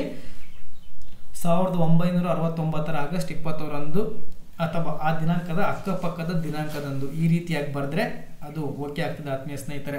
ಅರ್ಥ ಆಗಿದೆ ಅಂತ ನಾನು ಭಾವಿಸ್ತೇನೆ. ಮುಂದುವರೆದು ಗಮನಿಸಿ, ಪ್ರಾಧಿಕಾರ ಆ ನ್ಯಾಯಾಲಯಕ್ಕೆ ಅಧಿಕಾರ ಮಾಡಲು ವಿಚಾರಣೆ ಅಧಿಕಾರ ವ್ಯಾಪ್ತಿ ಇದೆ ಇಲ್ಲ ಎಂಬುದನ್ನು ನೀವು ತೋರಿಸಿಕೊಡಬೇಕಾಗ್ತದೆ ನ್ಯಾಯಾಲಯಕ್ಕೆ. ಅದೇ ರೀತಿಯಾಗಿ ಸಾಮಾನ್ಯವಾಗಿ ಈ ಪ್ರಕರಣವನ್ನು ವಿಚಾರಿಸುವಂತಹ ಪ್ರಾಧಿಕಾರವು ಈ ನ್ಯಾಯಾಲಯಕ್ಕಿದೆ ಎಂಬುದನ್ನು ಬಳಸಬಹುದಾಗಿದ್ದಾಗ್ಯೂ ನ್ಯಾಯಾಲಯಕ್ಕೆ ಪ್ರಾಧಿಕಾರವಿದೆ ಎಂಬುದನ್ನು ತೋರಿಸುವಂತಹ ವಸ್ತುಸ್ಥಿತಿಯ ವಿವರಣೆ ಅತ್ಯವಶ್ಯ. ಸಿವಿಲ್ ಪ್ರಕ್ರಿಯೆ ಸಂಹಿತೆ ಏನು ದಿವಾನಿ ಪ್ರಕ್ರಿಯೆ ಸಂಹಿತೆ 1908 ಕಲಂ 16, 17 ಮತ್ತು 19 ಮತ್ತು 20ನೇ ಕಲಂಗಳು ದಾವೆಯನ್ನು ಮಾಡುವ ಮತ್ತು ನ್ಯಾಯಾಲಯದ ಪ್ರಾಧಿಕಾರವನ್ನು ನಿರ್ಧರಿಸುವ ನಿಯಮಗಳನ್ನು ಹಾಕಿಕೊಡ್ತವೆ. ಏನು ದಿವಾನಿ ಪ್ರಕ್ರಿಯೆ ಸಂಹಿತೆ 1908 ಕಲಂ 16 ಇರಬಹುದು, 17, 19 ಮತ್ತು 20ನೇ ಕಲಂಗಳು ಇವು ದಾವೆಯನ್ನು ಮಾಡುವಕ್ಕೆ ಸಂಬಂಧಪಟ್ಟಂತೆ ನ್ಯಾಯಾಲಯದ ಪ್ರಾಧಿಕಾರವನ್ನು ನಿರ್ಧರಿಸುವಂತಹ ನಿಯಮಗಳನ್ನು ಹಾಕಿಕೊಡ್ತವೆ ಅಂತ ಹೇಳ್ಬಿಟ್ಟು ಆತ್ಮೀಯ ಸ್ನೇಹಿತರೆ. ಅರ್ಥ ಆಗಿದೆ ಅಂತ ನಾನು ಭಾವಿಸ್ತೇನೆ. ಮುಂದುವರೆದು ಗಮನಿಸಿ, ಯಾವುದೇ ಒಂದು ಸ್ಥಿರ ಸ್ವತ್ತು ಕುರಿತಾದಂತಹ ದಾವೆ ಅಥವಾ ಸ್ಥಿರ ಸ್ವತ್ತನ್ನು ವಶಪಡಿಸಿಕೊಳ್ಳಬಹುದಾದ ದಾವೆಯು ಯಾವ ನ್ಯಾಯಾಲಯದ ಪ್ರಾಧಿಕಾರದಲ್ಲಿ ಆ ಸ್ಥಿರ ಸ್ವತ್ತು ಇರುವುದೋ ಆ ನ್ಯಾಯಾಲಯದಲ್ಲಿ ಮಾಡತಕ್ಕದ್ದು. ಕ್ಲಿಯರಾಗಿ ಅರ್ಥ ಮಾಡ್ಕೊಳ್ಳಿ. ಯಾವುದೇ ಒಂದು ಸ್ಥಿರ ಸ್ವತ್ತು ಕುರಿತಾದಂತಹ ದಾವೆ ಅಥವಾ ಸ್ಥಿರ ಸ್ವತ್ತನ್ನು ವಶಪಡಿಸಿಕೊಳ್ಳಬಹುದಾದ ದಾವೆಯು ಯಾವ ನ್ಯಾಯಾಲಯದ ಪ್ರಾಧಿಕಾರದಲ್ಲಿ ಆ ಸ್ಥಿರ ಸ್ವತ್ತು ಇರುವುದೋ ಆ ನ್ಯಾಯಾಲಯದಲ್ಲಿ ಮಾಡತಕ್ಕದ್ದು. ಇನ್ನುಳಿದ ಎಲ್ಲ ಪ್ರಕರಣಗಳಲ್ಲಿ ಎಲ್ಲಿ ವಾದ ಕಾರಣ ಉದ್ಭವ ಆಯಿತು ಅಲ್ಲಿ ಮಾಡಬೇಕಾಗ್ತದೆ. ಇವರು ಹೇಳ್ತಾರನ್ನ ಕ್ಲಿಯರಾಗಿ ಅರ್ಥ ಮಾಡ್ಕೊಳ್ಳಿ. ಎ ಎಂಬ ವ್ಯಕ್ತಿ, ಇವನು ದಾವಣಗೆರೆ ವ್ಯಕ್ತಿ ಆಗಿದ್ದಾನೆ ಆತ್ಮೀಯ ಸ್ನೇಹಿತರೆ. ಇವನು ದಾವಣಗೆರೆಯಲ್ಲಿ ಒಂದು ಪ್ರಾಪರ್ಟಿ ಇದೆ. ಈ ಪ್ರಾಪರ್ಟಿಗೆ ಸಂಬಂಧಪಟ್ಟಂತೆ ಇವನು ದಾವಣಗೆರೆ ವ್ಯಾಪ್ತಿಯಲ್ಲಿದೆ. ದಾವಣಗೆರೆ ಜುರಿಸ್ಡಿಕ್ಷನಲ್ಲಿ ಅದು ಸಂಬಂಧಪಟ್ಟಂತೆ ದಾವೆಯನ್ನು ಸಲ್ಲಿಸಬೇಕಾಗ್ತದೆ ಅಥವಾ ದಾವೆಯನ್ನು ಹೂಡಬೇಕಾಗ್ತದೆ. ಅದನ್ನು ಬಿಟ್ಟು ಬೇರೆ ಡಿಸ್ಟಿಕ್ಕಿಗೆ ಬಂದ್ಬಿಟ್ಟು ದುರ್ಗದಲ್ಲಿ ಹೂಡ್ಲಿಕ್ಕೆ ಬರೋದಿಲ್ಲ. ಅರ್ಥ ಆಗಿದೆ ಅಂತ ನಾನು ಭಾವಿಸ್ತೇನೆ. ಯಾವುದೇ ಒಂದು ಸ್ಥಿರ ಸ್ವತ್ತು ಕುರಿತಾದಂತಹ ದಾವೆ ಅಥವಾ ಸ್ಥಿರ ಸ್ವತ್ತನ್ನು ವಶಪಡಿಸಿಕೊಳ್ಳಬಹುದಾದ ದಾವೆಯು ಯಾವ ನ್ಯಾಯಾಲಯದಲ್ಲಿ ಪ್ರಾಧಿಕಾರದಲ್ಲಿ ಆ ಸ್ಥಿರ ಸ್ವತ್ತು ಯಾವುದು ಆ ನ್ಯಾಯಾಲಯದಲ್ಲಿ ಮಾಡತಕ್ಕದ್ದು. ಇನ್ನುಳಿದ ಎಲ್ಲ ಪ್ರಕರಣಗಳಲ್ಲಿ ಎಲ್ಲಿ ವಾದ ಕಾರಣ ಉದ್ಭವ ಆಯಿತು ಅಲ್ಲಿ ಮಾಡಬೇಕಾಗ್ತದೆ. ಇನ್ನು ಕೆಲವೊಂದು ಸಂದರ್ಭಗಳಲ್ಲಿ ವಾದ ಕಾರಣವು ಎಲ್ಲಿ ಉದ್ಭವಿಸ್ತದೆ ಅಲ್ವಾ ಅಲ್ಲಿಗೆ ಸಂಬಂಧಪಟ್ಟಂತೆ ಆ ವಾದ ಕಾರಣವನ್ನು ಅಲ್ಲಿ ಮಾಡಬೇಕಾಗ್ತದೆ ಅಂತ ಹೇಳ್ಬಿಟ್ಟು ಆತ್ಮೀಯ ಸ್ನೇಹಿತರೆ. ಮುಂದುವರೆದು ಗಮನಿಸಿ, ಅಥವಾ ಎಲ್ಲಿ ಪ್ರತಿವಾದಿ ನೆಲೆಸಿರುತ್ತಾನೆ ಅಥವಾ ಕಾರ್ಯನಿರ್ವಹಿಸ್ತಾನೆ ಅಲ್ಲಿ ಇರಬೇಕಾಗ್ತದೆ. ಅದನ್ನು ಹೊರತುಪಡಿಸಿದೆ ಪ್ರತಿವಾದಿ ಎಲ್ಲಿ ನೆಲೆಸಿರುತ್ತಾನೆ ಅಥವಾ ಕಾರ್ಯನಿರ್ವಹಿಸುತ್ತಿರ್ತಾನಲ್ವಾ ಆ ವ್ಯಾಪ್ತಿಗೆ ಸಂಬಂಧಪಟ್ಟಂತೆ ದಾವೆಯನ್ನು ಹೂಡಬಹುದಾಗಿದೆ. ಅದೇ ರೀತಿಯಾಗಿ ಅಂತಹ ಸ್ಥಳವು ಯಾವ ನ್ಯಾಯಾಲಯದ ಪ್ರಾಧಿಕಾರದಲ್ಲಿ ಬರುತ್ತದೆಯೋ ಆ ನ್ಯಾಯಾಲಯಕ್ಕೆ ಆ ಪ್ರಕರಣವನ್ನು ವಿಚಾರಿಸುವ ಪ್ರಾಧಿಕಾರವನ್ನು ಸೂಚಿಸುವಂಥ ವಸ್ತುಸ್ಥಿತಿಯನ್ನು ಸವಿಸ್ತರವಾಗಿ ವಾದಪತ್ರದ ಒಳಭಾಗದಲ್ಲಿ ಹೇಳತಕ್ಕದ್ದು. ಕ್ಲಿಯರಾಗಿ ಅರ್ಥ ಮಾಡ್ಕೊಳ್ಳಿ. ವಾದಪತ್ರವನ್ನು ರಚನೆ ಮಾಡುವಂಥ ವ್ಯಕ್ತಿಗಳು ಆ ಪ್ರಕರಣಕ್ಕೆ ಸಂಬಂಧಪಟ್ಟಂತೆ ನೀವು ಏನೇ ರಚನೆ ಮಾಡಿದರೂ ಕೂಡ ಆ ಪ್ರಕರಣಕ್ಕೆ ಸಂಬಂಧಪಟ್ಟಂತೆ ಈ ಪ್ರಕರಣವನ್ನು ಈ ನ್ಯಾಯಾಲಯವು ವಿಚಾರಿಸಲಿಕ್ಕೆ ಅಧಿಕಾರ ವ್ಯಾಪ್ತಿ ಇದೆ ಎಂಬುದನ್ನು ನೀವು ಆ ನ್ಯಾಯಾಲಯಕ್ಕೆ ಮನದಟ್ಟು ಮಾಡಿಕೊಳ್ಬೇಕಾಗ್ತದೆ, ಅದನ್ನು ವಿವರಿಸಬೇಕಾಗ್ತದೆ. ಇದೇ ನ್ಯಾಯಾಲಯಕ್ಕೆ ಬರುತ್ತದೆ ಎಂಬುದನ್ನು ನೀವು ಪ್ರೂವ್ ಮಾಡಿದ ನಂತರ ಆ ನ್ಯಾಯಾಧೀಶರು ಆ ನ್ಯಾಯಾಲಯವನ್ನು ವಿಚಾರಣೆಗೆ ಒಳಪಡಿಸ್ತಾರೆ. ಅರ್ಥ ಆಗಿದೆ ಅಂತ ನಾನು ಭಾವಿಸ್ತೇನೆ. ಮುಂದುವರೆದು ಗಮನಿಸಿ. ಆದರೆ ಅದನ್ನು ನ್ಯಾಯಾಲಯದ ಊರಿಗಾಗಿ ಬಿಡತಕ್ಕದ್ದಲ್ಲ. ಉದಾಹರಣೆಗಾಗಿ ಪ್ರಿಸೆಪ್ಷನ್ಸ್ ಇಲ್ಲ, ಇಲ್ಲಿ ನ್ಯಾಯಾಲಯಕ್ಕೆ ಸಂಬಂಧಪಟ್ಟಂತೆ ಪ್ರಿಸೆಪ್ಷನ್ ತಗೊಳ್ಳಿಕ್ಕೆ ಅವಕಾಶವಿಲ್ಲ. ಉದಾಹರಣೆಗಾಗಿ ಪ್ರಾಧಿಕಾರವನ್ನು ವಾಸಸ್ಥಾನದ ಆಧಾರದ ಮೇಲೆ ಪಡೆದುಕೊಂಡಿದ್ದಾದರೆ ಪ್ರತಿವಾದಿಯ ವಾಸಸ್ಥಾನವನ್ನು ವಾದಪತ್ರದ ತಲೆಬರದಲ್ಲಿ ಮಾತ್ರ ತೋರಿಸದಿದ್ದು ಸಾಲದು, ಅದನ್ನು ವಿವರವಾಗಿ ವಾದಪತ್ರದ ಒಳಭಾಗದಲ್ಲಿ ವಿವರಿಸತಕ್ಕದ್ದು. ಕ್ಲಿಯರಾಗಿ ಅರ್ಥ ಮಾಡ್ಕೊಳ್ಳಿ. ಪ್ರಾಧಿಕಾರವನ್ನು ವಾಸಸ್ಥಾನದ ಆಧಾರದ ಮೇಲೆ ಪಡೆದುಕೊಂಡಿದ್ದಾದರೆ, ಯಾವುದೇ ಒಂದು ಪ್ರಾಧಿಕಾರ ಸಂಬಂಧಪಟ್ಟಂತೆ ವಾಸಸ್ಥಾನವನ್ನು ಆಧಾರದ ಮೇಲೆ ಪಡೆದುಕೊಂಡಿದ್ದಾದರೆ ಪ್ರತಿವಾದಿಯ ವಾಸಸ್ಥಾನವನ್ನು ವಾದಪತ್ರದ ತಲೆಬರದಲ್ಲಿ ಮಾತ್ರ ತೋರಿಸಿದ್ದನ್ನು ಸಾಲದಲ್ಲದೆ ಅದನ್ನು ಕೂಡ ನೀವು ಡ್ರಾಫ್ಟ್ ಮಾಡಬೇಕಾದ್ರೆ ಅದರ ಒಳಭಾಗದಲ್ಲಿ ಬಾಡಿ ಆಫ್ ದ ಪ್ಲೈಂಟ್ ಅಂತ ಕರಿತೀವಲ್ಲ, ವಾದಪತ್ರದ ಒಳಭಾಗದಲ್ಲೂ ಕೂಡ ಸವಿಸ್ತರವಾಗಿ ವಿವರಿಸಬಹುದಾಗಿದೆ ಅಂತ ಹೇಳ್ಬಿಟ್ಟು ಆತ್ಮೀಯ ಸ್ನೇಹಿತರೆ ಅರ್ಥ ಆಗಿದೆ ಅಂತ ನಾನು ಭಾವಿಸ್ತೇನೆ. ಮುಂದುವರೆದು ಗಮನಿಸಿ. ದಾವೆಯ ಬೆಲೆ ಕಟ್ಟುವಿಕೆ, ವ್ಯಾಲ್ಯೂಯೇಷನ್ಸ್ ಆಫ್ ದಿ ಶೂಟ್. ದಾವೆಯ ಬೆಲೆ ಕಟ್ಟುವಿಕೆ ತುಂಬ ಇಂಪಾರ್ಟೆಂಟು. ವಾದಿಯು ನಿರ್ದಿಷ್ಟವಾಗಿ ಮತ್ತು ವಿಭಾಗಗಳಲ್ಲಿ ತನ್ನ ವಾದಪತ್ರದಲ್ಲಿ ತನ್ನ ಹಕ್ಕು ಪ್ರತಿಷ್ಠಾನಕ್ಕಾಗಿ ಕೋರ್ಟ್ ಫೀ ಮತ್ತು ಪ್ರಾಧಿಕಾರ ಇದಕ್ಕೆ ಸಂಬಂಧಪಟ್ಟ ವಾದಪತ್ರದ ಬೆಲೆ ಕಟ್ಟುವಿಕೆಯನ್ನು ಬೇರೆ ಬೇರೆಯಾಗಿ ಹೇಳತಕ್ಕದ್ದು. ಆತ್ಮೀಯ ಸ್ನೇಹಿತರೆ, ಒಂದೇ ನಿಖರವಾದ ಒಂದೇ ವ್ಯಾಜ್ಯಕ್ಕೆ ಸಂಬಂಧಪಟ್ಟಂತೆ ಹಲವಾರು ವಾದ ಕಾರಣಗಳಿರ್ತವೆ, ಹಲವಾರು ದಾವೆಗಳನ್ನು ಹಲವಾರು ರೀತಿಯಲ್ಲಿ ನೋಡ್ಬೋದಾಗಿದೆ. ಆ ಸಂಬಂಧಪಟ್ಟಂತೆ ಬೇರೆ ಬೇರೆ ರೀತಿಯಾಗಿ ನಾವು ಕೋರ್ಟ್ ಫೀಯನ್ನು ನೋಡ್ಬೋದಾಗಿದೆ. ಆತ್ಮೀಯ ಸ್ನೇಹಿತರೆ ನೋಡಿ, ಗಮನಿಸಿ. ಕೋರ್ಟ್ ಸಲುವಾಗಿ ಫೀಸನ್ನು ನೋಡೋದಾದರೆ ಈ ಉದ್ದೇಶಕ್ಕಾಗಿ ವಾದಪತ್ರದಲ್ಲಿ ಕೋರ್ಟ್ ಫೀ ಸಲುವಾಗಿ ಬೆಲೆ ಕಟ್ಟುವಿಕೆಯು ಕೋರ್ಟ್ ಫೀ ಆಕರಿಸಬಹುದಾದಂತಹ ಪ್ರಕರಣಗಳಿಗೆ ಮಾತ್ರ ಅನ್ವಯಕಾರಿಯಾಗಿರುತ್ತದೆ. ಉದಾಹರಣೆಗಾಗಿ ಯಾವುದೇ ಒಂದು ಹಣದ ಮೊತ್ತವನ್ನು ಪಡೆದುಕೊಳ್ಳುವುದಕ್ಕಾಗಿ ಅಥವಾ ಯಾವುದೇ ಒಂದು ಸ್ವತ್ತನ್ನು ಪಡೆದುಕೊಳ್ಳುವುದಕ್ಕಾಗಿ ಮಾಡಲಾದ ದಾವೆ ಇತ್ಯಾದಿ ಇಂತಹ ಪ್ರಕರಣದಲ್ಲಿ ಕೋರ್ಟ್ ಫೀ ಅವರು ನಿರ್ಧರಿಸುವಂತಹ ಉದ್ದೇಶವು ವಾದಪತ್ರದಲ್ಲಿ ನಮೂದಿಸಲಾದ ಬೆಲೆಯು ಸಮರ್ಪಕವೋ ಹೇಗೆ ಎಂಬುದನ್ನು ಪರೀಕ್ಷಿಸುವುದಕ್ಕಾಗಿರುತ್ತದೆ. ಅರ್ಥ ಆಗಿದೆ ಅಂತ ನಾನು ಭಾವಿಸ್ತೇನೆ. ಮುಂದುವರೆದು ಗಮನಿಸಿ.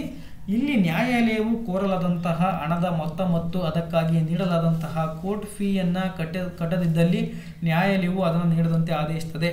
ನೀವು ಒಂದು ವೇಳೆ ನ್ಯಾಯಾಲಯದಲ್ಲಿ ದಾವೆಯನ್ನು ಹೂಡಿರ್ತೀರಾ, ನ್ಯಾಯಾಲಯಕ್ಕೆ ಸಂಬಂಧ ದಾವೆಯನ್ನು ಹೂಡಿದ ಸಂದರ್ಭದಲ್ಲಿ ನೀವು ನ್ಯಾಯಾಲಯಕ್ಕೆ ಇದನ್ನು ಕಟ್ಟಿರೋದಿಲ್ಲ, ಅಮೌಂಟನ್ನು ಕಟ್ಟಿರದಿರಂಗಿದ್ರೆ ಅಥವಾ ಕೋರ್ಟ್ ಫೀಸನ್ನು ಕಟ್ಟದೇ ಇದ್ದರೆ ಅಂಥ ಸಂದರ್ಭದಲ್ಲಿ ನಿಮ್ಮ ದಾವೆಯನ್ನು ವಜಾ ಮಾಡುವಂಥ ಅಧಿಕಾರ ನ್ಯಾಯಾಲಯಕ್ಕೆ ಇರ್ತದೆ. ಆತ್ಮೀಯ ಸ್ನೇಹಿತರೆ ಅರ್ಥ ಆಗಿದೆ ಅಂತ ನಾನು ಭಾವಿಸ್ತೇನೆ.